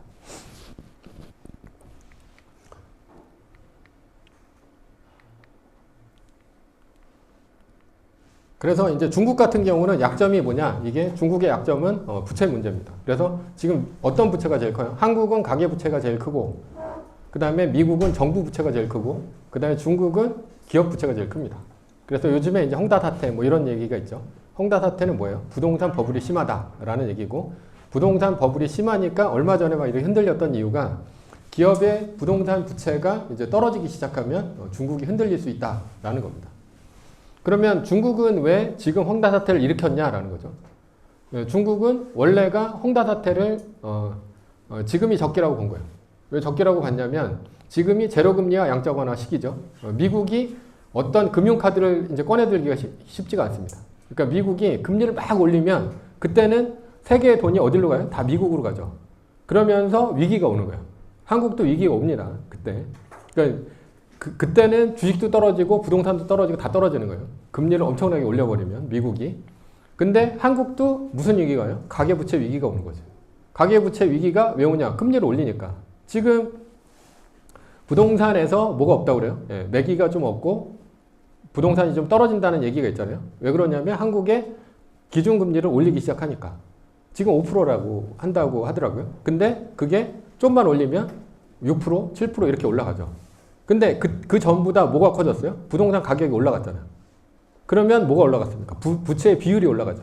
옛날에는 한 3억 하던 부동산이 한 2억까지 대출을 받아도 아무런 이자를 내는데 문제가 없었는데 지금 10억까지 올라가 버리니까 7억까지 대출을 받았던 게 문제가 되는 거예요. 왜냐하면 내 임금은 안 올라가고 자산만 올라갔으니까. 근데 부채가 금리가 올라가면 그때서부터 이제 굉장히 위험해지는 거지. 누가? 영끌했던 사람이. 그죠? 네. 근데 미국이 뭐 한다고 그래요? 테이퍼링과 금리 인상을 한다고 그러죠. 그렇게 되면 한국은 더 빨리 올릴 수밖에 없어요. 더 빨리 왜 올려요? 왜냐하면 달러가 빠져나가니까. 달러가 빠져나가면 어떻게 돼요? 달러가 없으면 한국은 금융위기가 오죠. IMF 위기가 오는 거예요. 그러니까 미국이 금리를 올리고 테이퍼링을 하게 되면 신흥국서부터 망가지기 시작한다는 거예요. 중국은 그걸 알고 있죠. 그래서 중국의 부동산 이제 문제가 굉장히 심하죠. 근데 지금 현재는 양적 완화 제로금리 그 기간이잖아요. 그러니까 지금 구조조정을 해야 되는 거예요. 중국은. 지금 구조조정을 해야지 미국이 금리를 올리고 양적 완화 끝내버리고 그때는 늦는다는 거죠. 그래서 지금 빨리 잘라낼 것은 빨리 잘라내야 되니까 지금 헝다 사태를 일으킨 거죠. 그러니까 이제 그렇게 되는 거고, 근데 미국이 본격적으로 올리게 되면 어떻게 됩니까? 예, 중국은 위험해질 수 있다라는 거예요. 그러면 일본과 같이 그렇게 뭘 할 수 있어요? BIS 비율. 그러니까 앞으로 이제 바젤 3가 앞으로 발현이 되는데 그게 2022년까지 좀 미뤄졌어요. 미국이 작년에 코로나 위기 때문에 바젤 1, 2, 3예요. 예, 3, 그러니까 1이 아까 BIS 비율 8% 해서 일본을 죽인 거고 3는 중국을 겨냥한 거예요. 그럼 바젤 3는 뭐냐? 바젤 3는 미래에 대한 손실을 현재 반영해라 라는 겁니다. 그러니까 미래에 대한 손실은 뭐예요? 한국의 보험회사가 되게 위험한 거죠. 왜 위험하냐? 2000년대 초반에는 보험 얼마에 팔았어요? 10%에 팔았죠. 종신보험. 근데 지금 한 1, 2%밖에 안 되죠. 예. 근데 그거를 미래에 대한 손실을 현재 반영해라. 그럼 어떻게 됩니까? 부실 자산이 돼버리는 거죠. 예. 그러니까 종신보험은 60세 이후 사람들한테 10%씩 주겠다는 거 아니에요. 그걸 2000년대 초반에 엄청나게 팔아버렸다고. 근데 지금 1, 2%밖에 안 되잖아요. 국채를 사가지고 그걸 하려고 하는데 국채는 거의 제로금리야. 그러니까 얘네들은 미래에 대한 손실을 현재에다 반영하는 순간 끝나버립니다. 그래서 한국의 보험회사들이 위험한 건데 그렇게 되면 가장 위험한 데가 어디예요? 중국이 가장 위험하죠. 부채를 많이 진 기업들이 위험해지는 거예요. 그러니까 바젤 3가 발현이 되고 그리고 미국이 금리를 올리기 시작하면 그때서부터는 중국이 위험해질 수 있다라는 겁니다. 그러니까 그런 식으로 지금 하게 되면 중국은 외환 보유고를 갖고 메울 수밖에 없다는 얘기입니다. 그렇게 되면 중국이 위험해질 수 있다는 얘기입니다. 리스크를 대비한 미국 투자법. 불황기, 화랑기 투자법은 없다. 그러니까 호황기는 뭐예요? 그냥 주식 갖고 있으면 됩니다. 갖고 있으면 되고 중간중간에 불황기가 와요. 그때는 리밸런싱과 말뚝박기로 대응을 하면 됩니다. 기계적으로. 근데 직관적으로 했을 때는 뭐 하는 거예요? 리밸런싱과 말뚝박기를 할 수가 없죠. 팔 수가 없잖아요. 떨어지다 계속 떨어질지. 그리고 종목은 세계 1등 주식 투자다. 그러니까 왜 세계 1등이냐? 뭐 간단하게 하면 이게 뭐냐면 1등은 큰 돈을 투자할 수가 있습니다. 왜냐하면 100배가 오른들 잡주는 1억 원씩 투자를 할 수가 있는가? 네, 없다라는 거예요. 근데 세계 1등은 투자를 할 수 있다라는 거죠. 네. 피터 린치가 뭐라고 얘기했냐면 자기가 주식 5개를 사면 그 중에 1개는 많이 오르고 1개는 많이 떨어지고 3개는 똔똔이다 이런 얘기를 했어요. 그러면 1개는 많이 올라가잖아요. 근데 이제 개미들은 반대로 한다라는 거예요. 개미들은 어떻게 반대를 하냐? 많이 오른 건 빨리 팔아요. 팔아서 많이 떨어진 거에다가 산다라는 거죠. 그렇게 되면 어떻게 되는 거예요? 잡초를 키운다라고 얘기를 합니다. 그러니까 꽃을 꺾어서 잡초를 키우는 거죠. 잡초에다 물을 자꾸만 주는 거예요. 원래는 뭘 해야 돼요? 꽃을 키워야 되죠. 그래서 떨어진 거 팔고 올라간 것을 더 사야 돼요. 그런 식으로. 근데 잘 생각해 보시면 피터 린치는 전설적인 투자자죠. 걔는 5개를 사면 1개가 오르는 거예요, 많이. 개미들은 20개를 사면 1개가 오릅니다. 20개를 사면. 실제로. 근데 포트폴리오를 분산할 수밖에 없죠. 내가 어디다 몰빵을 칠 수가 없잖아요. 내가 내 머리를 못 믿는데. 그잖아요. 그러니까 한 20개를 사는 거죠. 근데 그게 하나가 만약에 더블을 쳤다고 생각을 해봐요. 많이 올랐죠. 1억 원을 투자를 했어요. 근데 1개가 더블을 쳤어요. 그럼 얼마가 됩니까? 500만 원이죠. 20개 중에 500만 원인데 500이 더블이 되면 얼마가 오릅니까? 1000만 원이 된 거죠. 얼마가 오른 거예요? 전체에서 5%가 오른 겁니다. 5%. 근데 몇 개를 내가 1년에 몇 개를 더블을 쳐야 돼요? 5개를 더블을 쳐야 된다고. 거의 불가능합니다. 나머지는 더 많이 떨어지죠. 한 뭐 200%, 300%씩 떨어지죠. 그러니까 거의 똔똔으로 가는 거야. 거의 똔똔으로 갈 수밖에 없는 게 그런. 근데 세계 1등은 1년에 25%가 오르잖아요. 그러면 이거는 몰빵을 칠 수가 있죠. 95%, 98%를 칠 수가 있는 거예요. 근데 25%가 올라. 그러면 나는 뭐 한 거예요? 나는 이 개미들이 5개를 잡아서 더블을 치는 효과를 낼 수 있는 거예요. 그리고 개미들이 5개가 더블이잖아요. 나머지는 다 똔똔이에요. 그래야지 25%가 됩니다. 떨어지잖아요. 다시 똔똔이 돼. 5개를 올렸어도. 근데 그거보다 더 많이 떨어지고 올라간 건 1개죠. 그러니까 망할 수밖에 없는 거예요. 계속 그래서 해외 주식을 하면 양도세가 나오는데 양도세가 나오는 거를 한번 계산을 해보세요. 국내 주식을 했어도 양도세 안 나오죠? 계산을 다 해보면 마이너스 안 나오면 이제 다행입니다. 한국 주식은 뭐가 목표예요? 본전이 목표예요. 본전. 본전하면 파는 거야. 그렇잖아요. 막 떨어졌잖아. 삼성전자가 96,000원 가면 안 팔 것 같아요? 그때 팔고 끝. 그럼 어떻게 부자가 될 수가 없는 거지. 1년에 복리가 없어요. 96,000원이 되면 난 팔고 본전. 다행이다 이렇게 생각하는 거지. 그러니까 뭐 해야 돼요? 그냥 부동산 같은 걸 해야 됩니다. 미래 가치가 있다. 가장 현금 유동성이 좋고 앞으로 유망한 주식. 그게 이제 세계 1등이라는 거예요. 그래서 IT에서 지금 에너지에서 IT로 권력이 패러다임 뭐 이렇게 바뀌는 시장이다라는 거는 그러니까 지금 아이폰이 나오기 시작하면서 뭐가 바뀐 거예요? 세계의 시장 자체가 바뀌었다. 그러니까 그 전까지는 한번 팔아먹고 땡인 시장이었어요. 지금까지. 예전에 엑슨모빌, GE, 마이크로소프트 이런 예전 시장은 세계 1등이었는데 얘네들은 인터넷이 연결이 안 돼 있던 시장이에요. 그러면 그런 애들은 삼성전자와 똑같은 애들이란 얘기예요. 삼성전자와 똑같은 애들은 경기를 타는 애들이에요. 경기를 타는 애들은 뭐냐면 사이클이 있는 주식입니다. 사이클. 그래서 삼성전자가 주가가 가장 높았을 때가 메모리 반도체 가격이 가장 낮았을 때. 그러니까 얘네들은 뭐예요? 2년에 한 번씩 오잖아. 삼성전자는. 그러니까 얘는 올라갔다 떨어졌다 한다는 얘기예요. 그래서 그 전에 워렌 버핏이 제일 좋아하는 주식은 뭐예요? 코카콜라, 뭐 뱅크 오브 아메리카, 아메리칸 익스프레스 뭐 이런 애들이죠. 그런 애들은 뭐예요? 경기를 안 타는 주식. 근데 매일 먹어야 되잖아. 매일 먹는 건 꾸준히 올라갑니다. 꾸준히.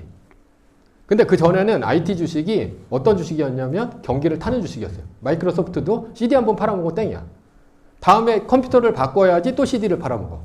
근데 지금은 어떤 시장으로 바뀌었어요? 인터넷이 전부 들어온 다음에는 구독형 모델로 바뀌었죠. 구독형 모델은 매일같이 돈을 버는 시장이라는 얘기예요. 마이크로, MS365, 클라우드 이런 걸 갖고 매일같이 돈을 버는 거야. 그러니까 꾸준히 올라가는 거죠. 코카콜라나 마찬가지인데 마이크로소프트가 더 혁신적인 거예요. 코카콜라는 더 이상 늘어나질 않으니까 가격을 올려야 되는 디플레가 왔잖아. 가격을 못 올려. 그러니까 주가가 안 올라가는 거고 MS365나 아니면 클라우드 이런 것들은 지금 안 하는 애들이 많잖아요. 클라우드도 100% 안 했잖아. 그러니까 시장이 넓어지면서 주가가 올라가는 거지. 근데 얘네들은 꾸준히 올라가는 주식이에요. 애플도 왜 꾸준히 올라가는 주식이에요? 얘네들은 예전에는 그 앱이라는 게 없었죠. 근데 앱이 되면서 얘네들은 무조건 앱은 애플 아니면 구글에 들어가야 된다는 얘기예요. 그죠? 예, 은행 앱도 다 생겼죠. 예전에 없었잖아요. 은행 옛날에 그냥 통장 갖고 갔잖아. 근데 전부 앱으로 전부 들어갔죠. 앱으로 들어가면서 얘네들이 뭐 하는 거예요? 결제를 하면 30%를 누가 먹어요? 애플이 먹는다라는 거예요. 애플이 시장이 돼버린 거예요. 시장이. 근데 구글은 게임만 30%를 때려. 그러니까 애플이 훨씬 더 많이 뭘 하는 거예요? 매일같이 돈을 버는 시장인데 어마어마한 돈을 벌고 있는 거예요. 게임의 30%를 얘네들이 먹는 시장이 왔다는 거예요. 그러니까 얘네들은 혁신적인데 시장도 어마어마하게 늘어나는 그런 세상이 온 거죠. 그러니까 매일같이 올라가는 시장이 된 거예요. 높은 수익률이다. 뭐 1억 원을 뭐 이렇게 했다면 세계 1등은 158배가 올랐다라는 겁니다. 158억 원이 됩니다. 그 다음에 PBR, PER 이런 거 볼 필요가 없다라는 거예요. 미래 가능성도 있다. 어닝 시즌을 1등 투자. 그러니까 거의 주식 책의 99%는 뭐냐면 주식을 어떻게 찾느냐 이게 중요한 거예요. 그 다음은 이제 또 따로 봐야 돼. 언제 사고 파느냐 이건 또 따로 책을 봐야 되는데 일단은 뭐예요? 세계 1등에 투자를 하면 주식을 고를 필요가 없죠. 그냥 나는 1등을 투자를 하면 되는 거예요. 그러니까 PBR, PER 뭐 이런 거 겁나 공부하죠. 겁나 공부하고 사면 떨어져. 그죠? 근데 그럴 필요가 없다. 망할 이유가 없다. 100등이나 1000등 하다가 갑자기 망하죠. 근데 1등은 2등하고 바뀝니다. 그러니까 안 망해요. 2등하고 바뀌면 50대 50으로 갈아타고 2등이 다시 1등으로 올라갔을 때야만이 50대 50으로 가는 거예요. 그리고 1등과 2등의 시가총액 차이가 10% 이상 벌어지면 다시 1등으로 갈아타고 그냥 그런 식으로 가는 거예요. 계속 1등만 보고 가면 됩니다. 왜냐하면 시장이 정해주니까. 우리는 뭐 하는 거예요? 기계적으로 대응만 하면 됩니다. 머리를 쓸 필요가 없어요. 머리를 쓰면 쓸수록 망하는 거예요. 주식은. 내 머리를 믿습니까? 내 머리는 워렌 버핏이나 피터 린치가 아니에요. 근데 내 머리를 써가지고 자꾸만 직관적으로 투자를 하니까 망하는 거죠. 시장이 정해주는 주식만 그냥 따라가면 됩니다. 그러면 부자가 될 수 있어요. 시류에 따라서 바뀔 필요가 없다. 그러니까 세계 시가총액 1등은 중국이 될 수도 있고 미국이 될 수도 있어요. 근데 나스닥 100이나 S&P 500은 미국에 있는 것만 이제 하는 거죠. 그러면 1등 시장은 뭐예요? 그냥 2008년도 같은 경우는 페트로 차이나라고 중국의 그 석유 회사가 1등이었어요. 왜냐면 그때 이제 2008년도 금융위기가 터지면서 확 떨어졌으니까. 엑슨모빌에서 페트로 차이나로 바뀌었거든요. 그러니까 만약에 세상이 바뀌었어. 그때는 모르잖아요. 그때는 중국 애들이 갑자기 1등으로 했어. 그럼 거기다 투자할 수도 있는 거예요. 그러니까 시장이 바뀌면 시가총액이 1등이 되면 그때는 세상이 바뀌는 거다. 이렇게 볼 수 있어요. 믿을 놈이 없다라는 거예요. 믿을 놈이 없다는 얘기는 어떤 놈도 내가 믿을 놈이 없다라는 거예요. 그러니까 내가 막 어떤 애들을 갖고 이제 주식 투자를 했어요. 근데 얘가 1등을 할지 아니면 그보다 떨어질지 아니면 뭐 메타버스 세상이 올지 아니면 뭐 전기차 세상이 올지 모른다라는 거예요. 그러니까 내가 뭐 그럴 수가 없다라는 거죠. 그리고 제프 베조스, 빌 게이츠, 워렌 버핏 이런 데도 이제 분산 투자를 안 한다. 몰빵 투자를 하는 거죠. 워렌 버핏도 몰빵 투자를 하고 있습니다. 세계 1등이다. 왜냐하면 애플에다가 비중이 51%예요. 그리고 88%를 네 가지 주식에 투자를 했어요. 코카콜라, 뱅크 오브 아메리카, 그리고 아메리칸 익스프레스. 코카콜라는 1987년도 블랙 먼데이가 터진 다음에 1988년도에 샀어요. 그리고 더 이상 안 사. 그때는 그게 제일 좋았으니까. 그죠? 그리고 그 다음에 91년도에 미국의 이제 저축 대부조합 위기가 와요. 거의 금융위기 비슷한 거예요. 그리고 그때 떨어졌을 때, 그때 이제 그 아메리칸 익스프레스를 삽니다. 그때 굉장히 많이 떨어졌으니까. 그 다음에 2008년도에 금융위기가 터진 다음에, 그 다음에 뱅크 오브 아메리카를 2009년도에 삽니다. 그리고 2016년도에 애플을 산 거예요.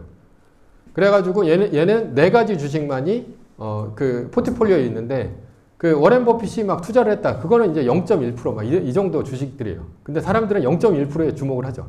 근데 걔도 샀다 팔았다 해요. 그런 거. 뭐 작년에도 보면 델타항공 막 팔아버리고 막 그러잖아요. IBM도 팔고 막 이러는데 거의 아주 압도적인 부분들은 다 어디다 투자를 했다? 애플에다 투자를 했다라는 거고, 애플을 이제 팔고 나서 그때 후회를 많이 했다. 그런 얘기를 해요. 이렇다는 얘기고요. 자, 그래서 여기 보시면 서로 다른 수익률에서 100배가 달린 연수인데, 이게 뭐냐면 연간 복리 수익률이 25%면 21년 후에는 100배가 된다는 얘기입니다. 10년 후에는 10배가 되고, 그리고 이제 30%다. 그러면 18년이면 100배가 된다. 이렇게. 예. 그래서 이게 뭐가 중요해요? 제일 중요한 게 25%다라는 게 이게 제일 중요합니다. 그래서 세계 1등은 이렇게 쭉 보시면 이따가 96년도인데 96년도서부터 이렇게 투자를 했다라고 한다면 지금 2019년 7월 3일이면 한 100억 정도가 된다라는 거죠. 1억을 투자를 했을 때 복리 투자로 어떻게 되는 거예요? 이게 뭐 18%, 10%, 56%, 57% 이렇게 되는데 1등을 갈아탔을 때. 근데 이때는 뭐 이렇게 환전에 대한 뭐 이런 것들도 있고 그래서 그 주식만 갈아탄 게 아니라 이때 뭐 환전이라든가 이런 것들도 했는데 이때는 이제 말뚝박기나 그 리밸런싱은 없었어요. 근데 그 환전 같은 경우도 이제 플러스를 시키는 이런 것들이 있었는데 보면 2003년도 이때도 이제 그래서 공항을 뺀 수익률은 29%, 그리고 공항시 수익률은 10.4%, 그래서 전체 수익률은 25% 정도가 된다라는 겁니다. 1등에 투자를 했을 때는. 그래서 그 1등은 이어달리기로 전력 질주를 하고 있는 중이에요. 그러니까 이때 1등이 GE가 이렇게 올라갔다 이렇게 떨어지죠. 떨어진 다음에 마이크로소프트가 바통을 이어받고 다시 GE, 그 다음에 엑슨모빌, 그 다음에 애플 이런 식으로 가고 있는 중이에요. 계속 1등을 갈아타면 뭐 하는 거예요? 시장이 알아서 순서를 정해준다라는 거죠. 내가 머리를 쓸 필요가 없다라는 거예요. 계속해서 1등만 따라가면 되는 거예요. 1등만 따라가면 이렇게 우상향 곡선이 된다. 근데 G만 투자를 했다. 이렇게 돼 있죠. 이렇게 바닥을 기고 엑슨모빌 이렇게 돼 있죠. 네. 엑슨모빌도 다우존스 지수에서 빠져버렸잖아요. 그러니까 내가 내 머리를 쓰면 망하는 거죠. 예. 그리고 강하게 믿음을 갖고 있을수록 더 힘들어집니다. 월급쟁이가 단계별로 부자가 되는 방법은 뭐냐? 종잣돈을 만드는 거예요. 종잣돈 얼마? 1억 원을 만들어서 어떻게 하는 겁니까? 1년에 25%씩 하면 1억 2,500만 원이 되죠. 근데 만약에 100만 원을 갖고 있어요. 1년 수익률이 25%면 25만 원입니다. 그러니까 금액이 작으면 소용이 없는 거예요. 1년 투자를 해봐야 25만 원밖에 못 벌어. 그러니까 뭘 하는 거예요? 1억 원을 만들어야 된다는 얘기예요. 1억 원을 만들어야지 뭐가 됩니까? 2,500만 원이 되는 거죠.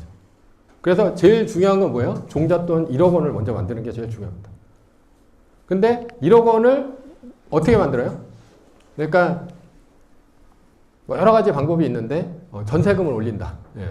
만약에 집을 사가지고 전세금이 있으면 전세금을 올린다거나 아니 두 번째는 뭐 이 전문직 같은 경우는 신용대출이 나오죠.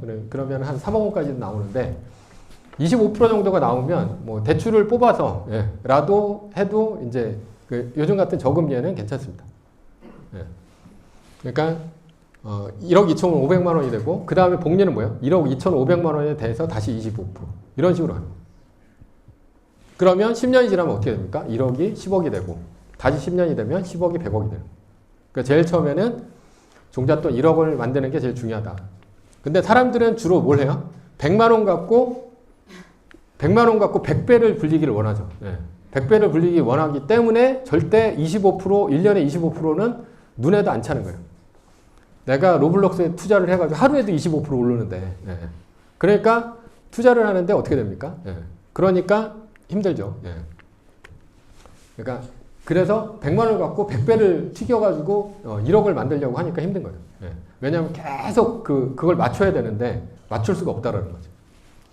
그래서 먼저 종잣돈 1억 원을 만들고 그걸 갖고 두 번, 그러니까 10년간 10억, 그 다음에 다시 10년간 100억을 만드는 그런 게 있어야 된다라는 겁니다. 그래서 월급쟁이가 부자가 될 수 있는 방법은 이렇게 하는 거죠. 왜 사람들이 로또 사냐? 저축을 할 수가 없어요. 왜냐하면 생활비로 다 쓰기 때문에. 나의 한 방은 뭐예요? 로또를 사가지고 한 번 맞추는 수밖에 없는 거죠. 그래야지 한 10억 생기니까. 그래서 소비재와 자본재를 구분한다. 그러니까 1억 원을 만들려면 소비재와 자본재를 구분을 못하면 1억 원 만들기가 불가능하다라는 거예요. 소비재는 뭐 하는 거예요? 사면 살수록 떨어지는 게 소비재. 그리고 자본재는 뭐예요? 사면 살수록 올라가는 게 자본재. 그래서 리안나라고 있는데 미국의 가수예요. 그렇게 많은 돈을 쓰면 돈은 없어지고 물건만 남는다는 말까지 해야 했나요? 이렇게 얘기를 했대요. 파산을 한 다음에 자산관리사를 고소를 했습니다. 리안나가. 근데 이 여자가 돈을 많이 벌었어요. 많이 벌었는데 결국은 뭐 한 거예요? 소비재만 산 거죠. 자본재를 안 사고. 그러니까 망한 거죠. 예. 소비재만 계속 그러니까 명품 가방 사고 뭐 사고 집 뭐 이런 부동산 같은 걸 사거나 아니면은 주식을 샀어야 되는데 그걸로 바꿔야지 복리 효과를 누리는데 계속 돈을 쓰기만 한 거죠. 예. 그러니까 결국은 이런 식으로 그래서 동산, 냉장고, 명품, 사치품, 자동차 이런 것들을 사면 계속해서 떨어진다. 그리고 자본재는 사고 나면 가치가 오르는 것인데 주식이나 채권, 부동산인데 가장 이제 수익률이 높은 건 주식이고 부동산은 강남 아파트 같은 경우도 음마아파트가 2006년도에 14억이었어요. 지금 한 24억 정도 하는데 10억이 올랐죠. 굉장히 많이 오른 것 같잖아요. 15년이 지났을 때 10억 정도가 올랐다는 거예요. 그러니까 그렇게 많은 돈은 아니라는 거죠. 그럼 대출 뽑으니까 나는 거의 무피 투자를 하니까 더 많이 벌 수 있지 않냐 이렇게 얘기를 하는데 실제로는 그렇게 되면 한 거의 그 대출을 한 90% 뽑거나 아니면 80% 뽑았다라고 했을 때는 이게 10년 지나가지고 더블이 됐을 때는 1년에 얼마 정도가 나가냐면 얼마 정도 올랐냐면 6.6%가 오른 겁니다. 6.6%. 6.6%를 15년을 하면 그때 더블이 돼요. 25%를 했을 때 10년이 지나면 더블이 되고요. 더블이 되면 10배가 되고 그 다음에 6.6%를 했을 때 근데 이자가 얼마예요? 6.6%잖아요. 그러니까 이자 내고 나면 남는 게 없는 거예요. 제 아는 그 세무사님이 목동의 아파트를 얼마에 샀냐면 한 8억인가 얼마에 사가지고 20억에 팔았어요. 근데 자기가 남는 게 없다 이런 얘기를 해요. 한 15년간을 이렇게 지냈는데 왜냐면 대출 이빨이 뽑았거든. 그래가지고 대출로 나가고 재산세 엄청 냈거든. 재산세 요즘에 얼마까지 올라갔어요? 6%까지 올라갔죠. 20억 넘어가 6%잖아요. 그러니까 6%에다가 이자 6%, 12%를 낸 거야. 그러니까 1년에 얼마 오르는 거야? 6.6% 올라가니까 실제로는 그러고 나서 또 뭐 내요? 양도소득세 또 내잖아. 네. 양도소득세 8,800만 원 이상은 35% 냅니다. 네. 그러니까 부동산이 실제로는 돈 벌 것 같은데 실제로는 그렇게 큰 돈이 아니다라는 겁니다. 왜냐하면 재산세 나가죠, 이자 나가죠, 이러면서 돈이 달라요. 네. 그래서 부동산 부자는 거의 거지가 많습니다. 네. 왜냐하면 쓸 수가 없어. 네. 그잖아요. 네. 그러니까 쓸 수가 없잖아요. 내 돈, 쓸 수 있는 돈이 없다니까요. 네. 근데 주식은 팔아가지고 쓸 수 있잖아요. 만약에 뭐 1등 주식이 25%가 오른다면 나는 5%를 팔아서 뭐 할 수 있습니까? 생활비로 쓰고 19%의 복리로 가면 돼요. 그러면 20년이 지났을 때 100배는 안 오르겠지만 그래도 한 80배는 오른단 말이에요. 근데 나는 한 6% 정도를 쓰는 거지. 배당주를 투자할 필요가 없는 거예요. 배당주 해봐야 6%잖아. 근데 걔네들 주가가 떨어진다니까. 그러니까 배당주 투자해라 막 이런 거는 아무 이유가 없는 거예요. 소용이 없는 거예요. 오히려 배당주는 계속 떨어지는 거야. 그리고 똔똔이야. 아니면은 위기 때 더 많이 떨어집니다. 배당주는. 왜냐면 혁신이 없기 때문에. 위기 때 30% 떨어지잖아요. 애플은. 걔네들은 50%에서 70% 떨어집니다. 예. 그때 팔죠. 예. 하도 떨어지니까. 예. 그때 망하는 거예요. 예. 그래서 스노우볼 효과는 1억 원을 25%, 1년 수익률 2,500만 원인데 25% 10년 수익률 10억 원. 그 다음에 다시 10억 원을 갖고 25% 복리로 가면 100억 원이 된다. 예. 그렇게 된다는 얘기입니다. 경제적 자유 얻기. 요거는 이제 배당주인데 맥커리 인프라예요. 맥커리 인프라가 1년간 13%가 올랐고 지난 5년간은 43.5%. 별로 안 오른 거죠. 왜냐하면 애플은 얼마가 올랐습니까? 예, 애플은 500%가 올랐죠. 5배가. 그러니까 43.5%는 애플이 1년 동안 오른 것보다 못해요. 그나마 맥커리 인프라니까 얼마를 줘요? 6%를 주고 43.5%가 5년간 오른 거예요. 예? 5년간. 그러니까 배당주의 대표적인 게 AT&T죠. AT&T는 주가가 떨어지고 있습니다. 예. 그러니까 배당주 살 필요가 없는 거예요. 배당주 사라고. 예. 배당주는 계속 떨어지는 거예요. 왜냐하면 혁신이 끝났기 때문에. 누가 통신주를 삽니까? 예. 그나마 맥커리 인프라니까 6% 줘요. 그리고 올라가고. 근데 얘네들 갖고는 부자가 절대 못 되죠. 부자인 사람이 사는 거예요. 부자인 사람이. 100억 원을 갖고 있는 사람이 6%를 먹으려고. 근데 100억 원이 있는 사람도 애플을 사는 게 나아요. 왜냐면 25%가 올라니까. 6%는 내가 뽑아가지고 쓰면 되잖아. 팔아서. 그잖아요. 예.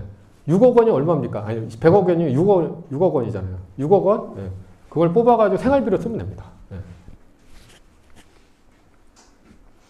그래서 뭐 배당 소득이 4,500만 원이다. S&P 500은 10.1%밖에 안 된다. 500%가 올랐고 1년에 25%의 수익률이다. 그래서 워렌 버핏은 얼마나 많은 주식을 사고 팔아야 되는가라고 했을 때 워렌 버핏 평생 20개, 찰리 먼거는 이제 워렌 버핏하고 같이 동업자죠. 평생 3개. 그래서 아까 제가 얘기했듯이 총 자산의 88%는 뭐야? 코카콜라, 아메리칸 익스프레스 뭐 이런데 사실상 애플의 비중이 51%입니다. 그러니까 이 사람은 뭐 한 거예요? 1등주 투자를 한 거지. 옛날에 코카콜라, 80년대는 코카콜라 투자를 한 거고 그 다음에 아메리칸 익스프레스, 뱅크 오브 아메리카 아주 많이 떨어졌을 때 그때 몰빵 친 거예요. 그리고 현재는 애플. 그래서 51%를 한다라는 거죠. 그래서 찰리 먼거가 3개의 주식이다. 그게 뭐예요? 지금까지 한참 지나왔는데 보니까 1등 주식만 투자를 해도 된다라는 얘기입니다. 그래서 뭐 이렇게 하면 100억을 만들 수 있다라는 얘기입니다. 꿈이 아니에요. 이렇게 하기가 어려서 그렇지 꿈은 아닙니다. 절대적으로. 그리고 부자가 된다고 인생을 잘 사는 건 아니다라는 얘기입니다. 그래서 그 목적은 뭐예요? 좋은 삶을 사는 게 목적이에요. 100억 원을 모으는 게 목적이 아니고. 그러니까 사람들이 이거를 이제 헷갈려 하죠. 그래서 이제 평생 한 100억 원을 죽을 때까지 모아요. 그런 다음에 이제 쓰려고 보니까 이제 거의 죽을 때가 된 거예요. 그러면 안 된다는 얘기예요. 뭘 해야 됩니까? 이게 좋은 삶을 사는 게 목적이다. 그런 거죠. 그래서 1등 주식 투자법이 좋은 이유는 뭐냐? 첫 번째는 패시브 자금의 증가. 그러니까 그 1945년도에 전쟁이 끝났죠. 48년생서부터 뭐라고 그래요? 베이비붐 세대라고 그러죠. 한국은 53년도에 전쟁이 끝났죠. 55년생서부터 베이비붐 세대라고 그러죠. 베이비붐 세대는 뭐예요? 사람들이 많이 태어났다는 거죠. 많이 태어났는데 유럽이나 미국은 75세가 됐고요. 한국은 65세가 됐습니다. 이 사람들이 제일 많이 투자한 게 뭐예요? 국민연금, 노르웨이 국부펀드, 아니면은 뭐 402K 뭐 이런 거죠. 그건 뭐예요? 연금 펀드가 가장 많이 투자하는 건 패시브. 액티브가 아니고. 패시브는 뭐예요? 지수 따라하기.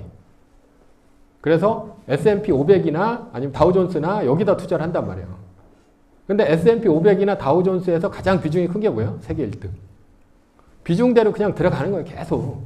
국민연금 계속 세계 1등 주식 사고 있는 중이에요.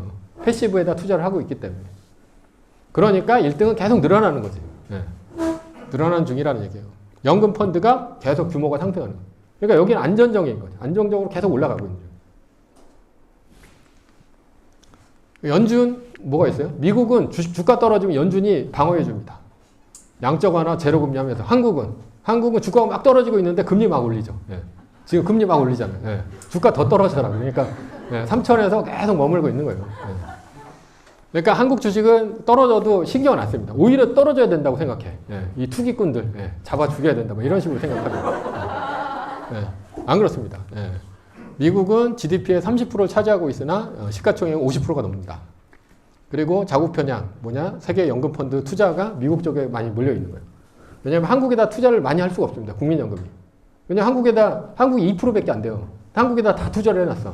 근데 이제 그 65세라고 그랬잖아요. 그때부터 베이비붐 세대가 돈을 찾기 시작하는데 만약에 얘네들이 다 팔기 시작하면 한국 주식시장은 완전 무너집니다. 그러니까 미국 쪽으로 투자할 수밖에 없는 거야. 근데 세계적으로 베이비붐 세대는 미국에다 투자를 많이 한단 말이에요. 제일 유동성이 넘치고 가장 혁신적인 기업들이 다 미국에 있으니까. 그래서 미국 기업들은 올라갈 수밖에 없다. 팩트 폭격. 이거는 제가 아까 얘기했죠. S&P 500이나 세계 1등 주식이 지금 한 40% 됐어요. 미국 애플 주식이. 그러니까 사람들은 뭐 하는 거예요? 생각을 해가지고 투자를 하죠. 생각할 필요가 없어요. 그냥 1등에다 투자를 하면 되는데 근데 생각을 한번 해보시라고. 내년 5월 달에 양도소득세를 내는데 미국 주식하고 내가 지금까지 사고 판 거를 다 비교를 해서 내가 40%를 넘었다. 내 모든 자산을 투자해서. 그러면 본인 투자 방법이 맞는 거예요. 근데 1등을 못 이겼어. 그러면 그렇게 투자를 하시면 안 되는 거예요. 40%를 넘겨야 돼. 1등 투자한 것보다 못하다. 그러니까 한국 주식들도 거의 대부분 그렇죠. 왜냐하면 주가가 떨어지고 있는데 어떻게 벌어요? 그러면 진짜 이걸 잘 타야 돼. 나무를 잘 타냅니다. 샀다 팔았다 이거 엄청 잘해야 돼. 잘할 수가 있냐고. 테마가 바뀌죠. 막 요번에는 뭐 NFT, 메타버스 계속 바뀌어. 그러니까 나는 고점이 자꾸 자꾸만 떨어지는 거야. 그러니까 계속 물린 주식밖에 없죠. 근데 어떻게 40%를 먹어요? 먹을 수가 없다니까요. 먹을 수가 없는데 계속 그렇게 투자를 하죠. 네버 엔딩으로 계속 투자를 합니다. 그리고 이제 죽을 때쯤 깨닫겠죠. 예. 지금까지 지난 1등, 세계 1등 주식 수익률을 보고 1등에다 투자를 했어야 되는데, 예. 그때 이미 늦는다는 얘기예요. 예. 그래서 늦게 알수록 소중한 인생을 돈을 벌지도 못하고 잡주 분석과 수익률 하락으로 돈과 정정이 낭비됩니다. 제 친구가 주식 투자를 하는데 한국 주식에다 투자를 해요. 근데 얘 생활은 없습니다. 아침 9시에 땡치면 주식 분석을 해요. 막 해가지고 사고 팔고 하고 3시 반이 되면 끝나죠. 그 다음에 사고 판 걸 갖고 엄청 분석을 한 다음에 한 7시까지 분석을 합니다. 내일 팔 거, 내일 살 거 이런 거 분석을 해요. 오늘 잘못한 거 엄청 막 분석을 한 다음에 그 다음부터 차트 공부를 해. 10시 반까지. 자기 시간이 없어. 근데도 세계 1등 수익률보다 떨어진다는 거예요. 네. 엄청 공부를 한다니까. 네. 이거 뭐 하는 짓이에요. 네. 좋은 삶을 살아야 되는데 주식 공부하다가 끝난다고. 근데 실제로 돈도 못 벌어요. 네. 죽어라 공부하는 거지, 죽어라. 네.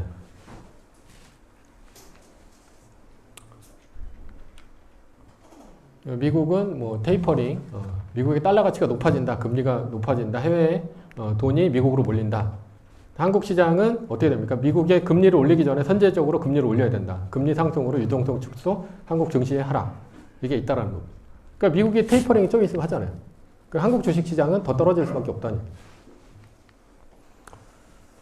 그래서 상승 종목, 뭐 이런 테슬라, 엔비디아, 구글, 마이크로소프트 이런 것들이 있는데 제가 아까 얘기했듯이 현금 유동성이 풍부한 주식은 자사주 매입과 배당을 많이 줘서 주가를 인위적으로 끌어올리고 그 다음에 뭐 이런 주식들 테슬라나 엔비디아 이런 주식들은 미래 성장성 때문에 올라가는 거예요. 그죠? 네. 한국 주식은 사이클, 미국 주식은 내수주.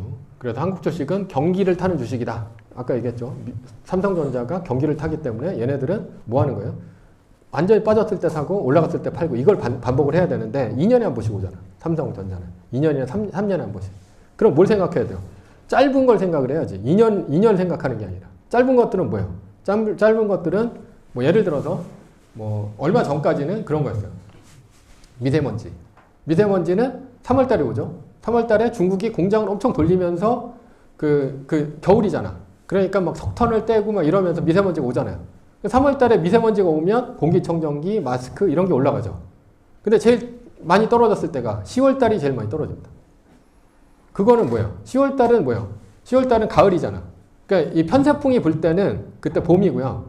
그리고 이 북서 계절풍이 불어가지고 그 여름에 아주 강할 때는 그 남쪽에서 태풍도 몰려오고 이렇게 올라오잖아요. 그러면서 미세먼지가 없는 거예요. 겨울이 오면 떨어지는 거야. 그러니까 얘네들은 6개월에 한 번씩 오는데 사이클로 보면 1년에 한 번씩 오는 거죠. 그럼 10월 달에 샀다가 3월 달에 파는 게 제일 낫죠. 2년 동안 기다릴 필요가 없잖아요. 그래서 한국 시장에서는 가장 좋은 게 사이클이 짧은 주식을 하는 게 좋다.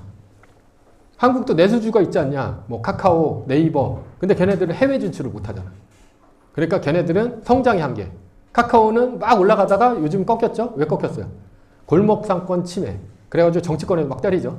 해외로 나가야 되는 해외로 못 나가. 그러니까 자꾸만 대리운전 뛰고 못 뛰고 계속 들어가는 거예요. 카카오뱅크. 외국으로 나가야 된다니까. 일본이나 뭐 동남아나 미국으로 나가야 되는데 한국의 한계잖아요. 한국의 한계. 못 나간다니까. 근데 미국 기업은 나가잖아. 내수 기업이 가장 좋다고요. 내수 기업은 마이크로소프트, 애플 같은 기업인 거예요. 근데 한국의 내수 주식은 그냥 내수 주식이라고. 그다음부터 안 큰다고. 그러니까 초기에 들어가야 되는데 초기에 걔가 1등 먹을지 모르잖아. 투자할 수가 없어요. 그러니까 한국 시장에서는 한 6개월 단위로 짧게 떨어지는 거. 뭐 제약주, 무슨 뭐 미세먼지주, 그 뭐 여름에 선풍기, 신일산업 이런 거 있잖아요. 여름에 올라가요. 6월달 피크 찍습니다. 근데 겨울에 막 떨어져. 그러니까 겨울에 샀다가 여름에 팔고 이걸 해야 돼. 그래서 한국 시장에서 가장 많이 돈을 번 슈퍼 개미들은 어떻게 벌었냐? 다 그걸로 벌었어요. 장기 투자해서 번 게 아니라니까요. 11월, 12월에 샀다가 6월달에 파는 거예요. 10월달에 샀다가 3월달에 파는 거예요. 그거 반복이에요. 그러니까 빠꼬미들밖에 없는 거지, 한국은. 장기 투자 자체를 못 한다니까요. 커나가는 주식이 없는데 세계 시장으로 넘어가야 된단 말이에요. 그리고 한국은 박스피, 미국은 꾸준히 오르는 주식이다. 박스피가 왜 그래요? 여기 한국은 어떻게 돼요? 18.9%, 16.2%의 확률로 뭐 하는 거예요? 10%에서 20%, 0%에서 10%가 빠지는 거예요. 한국 시장은. 이게 제일 이제 그래서 이렇게 빠지는 거고 그래서 어떻게 됩니까? 이렇게 1000으로 쭉 가다가 한번 올라가요. 2000으로 2008년도에 쭉 가다가 3000으로 올라가요. 2020년도에 10년에 한 번씩 오는 거예요. 그 10년에 한 번의 기회가 어떻게 되냐? 그래서 여기 90%에 100% 오르는 시기가 2.7%, 2.7%, 5%, 20년에 한 번씩 오는 거지. 더블 되는 시기가. 그때를 놓치면 이렇게 되는 거예요. 계속 10%에서 20%가 거의 대부분이 이렇게 되는 거예요. 그러니까 뭐 해야 돼요? 샀다 팔았다 샀다 팔았다 해야 된다고. 근데 그 타임을 어떻게 잡냐? 못 잡잖아. 그러니까 그렇게 계절주 같은 걸 하는 거예요. 그거 외에는 답이 없어요. 어떻게 내가 알아 그거를. 미래를 알 수가 없죠. 그러니까 계속 돌잖아. 막 NFT 돌았다, 뭐 메타버스 돌았다, 예? 그 다음에 뭐 차세대 뭐 예? 무슨 배터리주 돌았다가 내가 사면 떨어지잖아. 예. 그렇게 되는 게 꾸준히 올라가는 게 없어서 그래요. 미국 주식은 어떻게 됩니까? 10%에서 20%, 0%에서 10%, 10%에서 20%가 거의 50%가 넘죠. 얘네들은 매년 올라가는 거예요. 아까 애플도 보면 10년 중에 6년이 25% 이상을 먹었잖아. 그죠? 빠진 거는 2번밖에 없었잖아요. 미국은 매년 오르는 시장이에요. 언제 떨어져요? 금융위기가 오면 한 번씩 떨어진다고. 그전에는 계속 올라간다고. 우상향을 그린다고. 그러니까 나는 언제 사도 계속 올라가는 거죠. 뭐만 피하면 돼요? 위기만 피하면 돼요. 위기만. 그거를 피하는 거를 빠질 때마다 팔면 피하는 거죠. 미국 시장 어때요? 계속 올라가고 있는 중이에요. 계속. 한국은 박스핀데 쭉 올라갔다 쫙 가다가 쭉 올라갔다 쫙 가다가. 그러니까 요 쭉 올라가는 거, 요걸 잡아야 돼요. 그때는 시장의 공포가 아주 가득한 시장이에요. 2000년 코로나 위기 엄청 빠졌을 때 그때 들어가야 돼요. 사자의 심장이 없으면 살 수가 없어요. 예.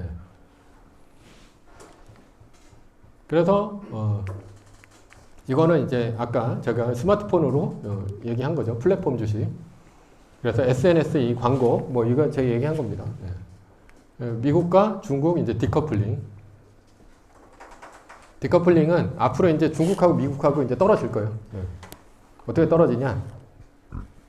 미국은 중국 시장을 인정하지 않고 중국 시장은 미국 시장을 인정하지 않고 이렇게 이제 시장이 두 개로 나뉠 겁니다.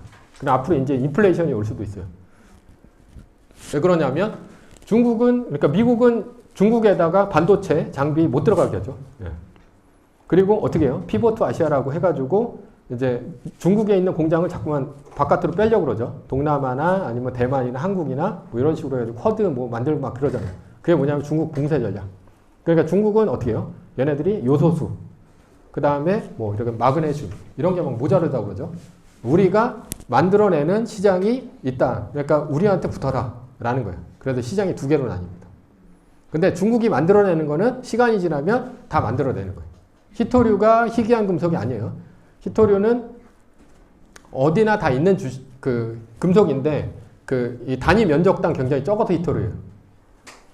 그래서 희토류 같은 것도 일본에서도 이제 일본에서 굉장히 큰 희토류 광산 같은 걸 발견을 했습니다. 그러니까 시간이 지나면 할 수 있는 거예요. 근데 반도체 같은 거는 시간이 지나도 할 수가 없죠.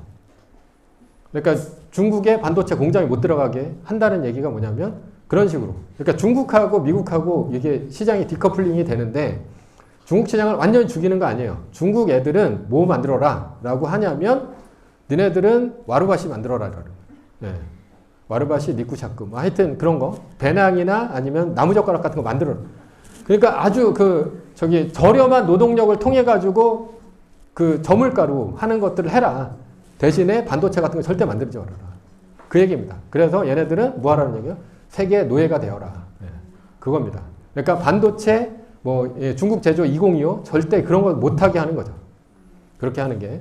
그러니까 미국은 그렇게 하려고 하고 있고 중국은 그거를 넘어서려고 하고 있는 거니까 중국은 해킹을 자꾸 하고 그리고 또 이제 뭐 천인계 같은 걸 통해 가지고 사람들 뽑아다가 중국에서 이제 그런 식으로 이제 하려고 하는 거죠.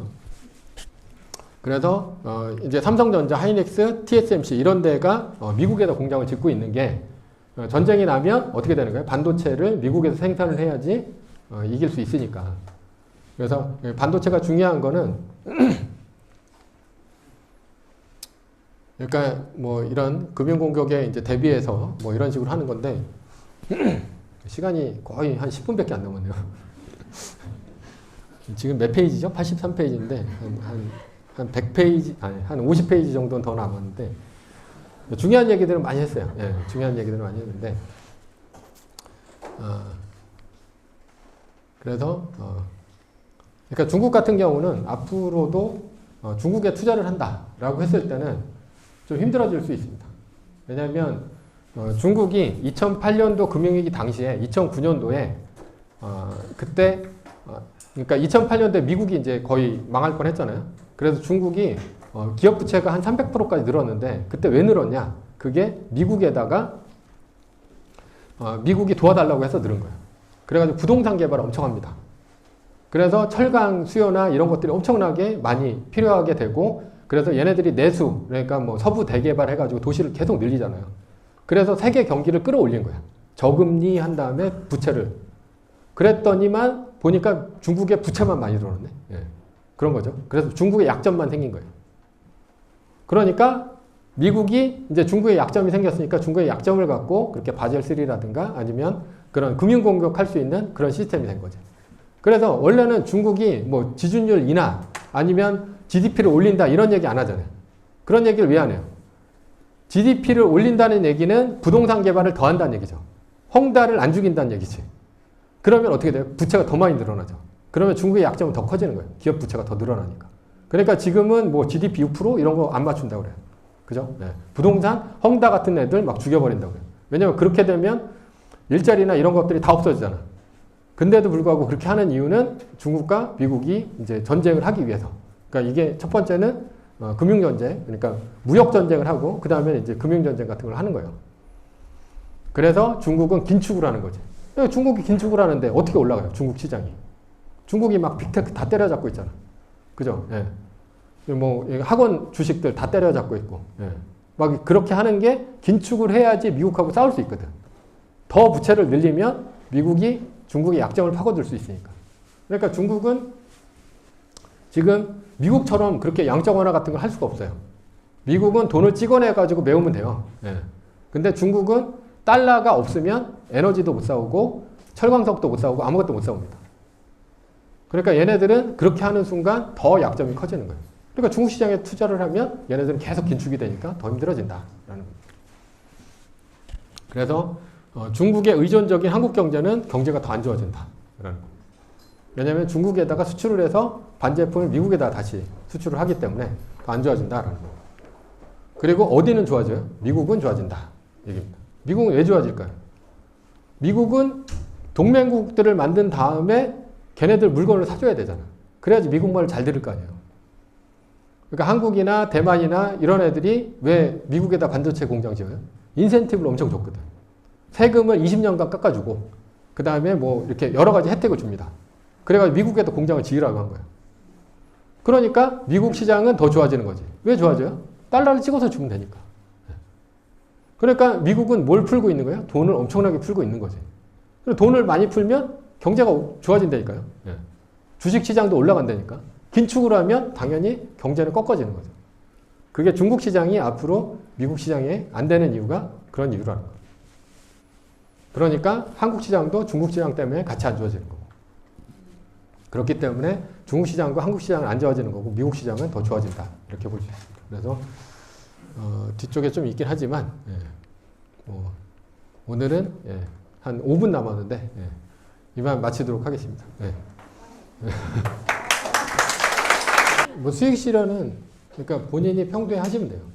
그러니까 만약에 내가 이제 뭐 1등 주식을 투자했는데 뭐 25%를 벌었다. 그러면 한 5% 정도 빼가지고 내가 이제 뭐 취미 활동이라든가 아니면 쓸만한 데다 이제 투자하시면 되는 거고. 그리고 이제 한 19%의 복리로 가면 되는 거죠. 그러니까 그거는 언제든지 빼서 이렇게 하는데 대신에 이제 많이 오를 주식에다 이제 투자를 하셔야 되는 거고.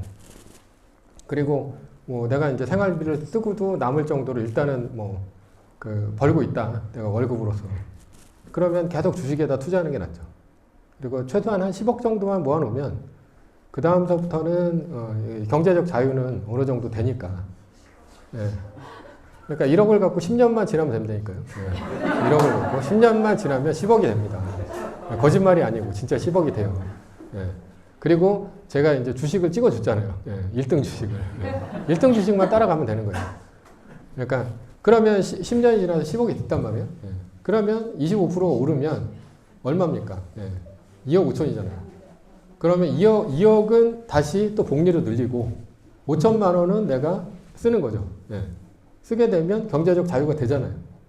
그러면 굳이 서울에 비싼 집을 내가 살 필요가 없는 거예요. 집을 사는 이유는 뭐예요? 출퇴근이 가까우니까 사는 거죠. 그러니까 출퇴근이 가까우니까 사는 건데 출퇴근을 굳이 할 필요가 없죠. 그렇잖아요. 그러니까 이 자본주의는 뭐냐면 내가 현재는 노예가 될 수밖에 없는 상황이라는 거죠. 예. 그냥 뭐 월급 노예죠. 예. 그 기업가는 뭐예요? 내 시간과 임금하고 바꾸는 게 이제 기업가죠. 24시간 이제 시간이 한정돼 있잖아요. 그래서 내가 모든 일을 하면 나는 24시간 일을 하는 거죠. 그래서 내가 만약에 사람 한 명을 썼다. 그러면 내가 돈을 주고 그 사람의 시간을 갖고 오는 거지. 그잖아요. 그러니까 내 시간을 최대한 많이 늘리는 게 제일 좋은 거죠. 그러면 내가 한 5천만 원 정도면 예를 들어서 뭐 한 5천에 한 60? 이 정도, 그러니까 경기도 외곽으로 나가면 얼마든지 그런 아파트들은 있습니다. 내가 굳이 서울에 있을 필요는 없잖아. 그러면 내가 한 5천만 원이면 한 400 정도는 나올 거예요. 아마. 그래서 400 갖고 하고 싶은 일을 하시면 됩니다. 예. 그때부터는. 그러니까 뭐 400 갖고 뭐 내가 뭐 여행을 갔다든가 아니면 책을 읽는다든가 넷플릭스를 본다든가 뭐 별짓을 다 해도 되죠. 그러니까 근데 내가 이제 더 많은 돈을 벌기 위해서 자꾸만 노력을 하다 보면 10억도 모자르죠. 100억이 있어도 모자르고. 예. 그러면 이제 죽을 때까지 일을 하는 거예요. 예. 그러니까 그렇게 하시는 게 제일 낫고 저는 이제 매월 투자하시는 것보다는 돈을 모아서 달러를 계속 지속적으로 바꾸고요. 그리고 고점 대비 한 10% 빠지면 그때 한 번씩 들어가는 게 낫다고 봅니다. 그리고 현재 목돈을 갖고 있다. 그럼 일단은 50%는 떼어가지고 먼저 들어가시고 그리고 고점 대비 한 10% 빠졌다. 그러면 나머지 50% 들어가시고 그러면 이제 마음이 편해집니다. 일단 오르면 내가 갖고 있는 게 일단 오르고 있기 때문에 좋고요. 떨어지면 살 기회가 오기 때문에 또 좋은 거예요.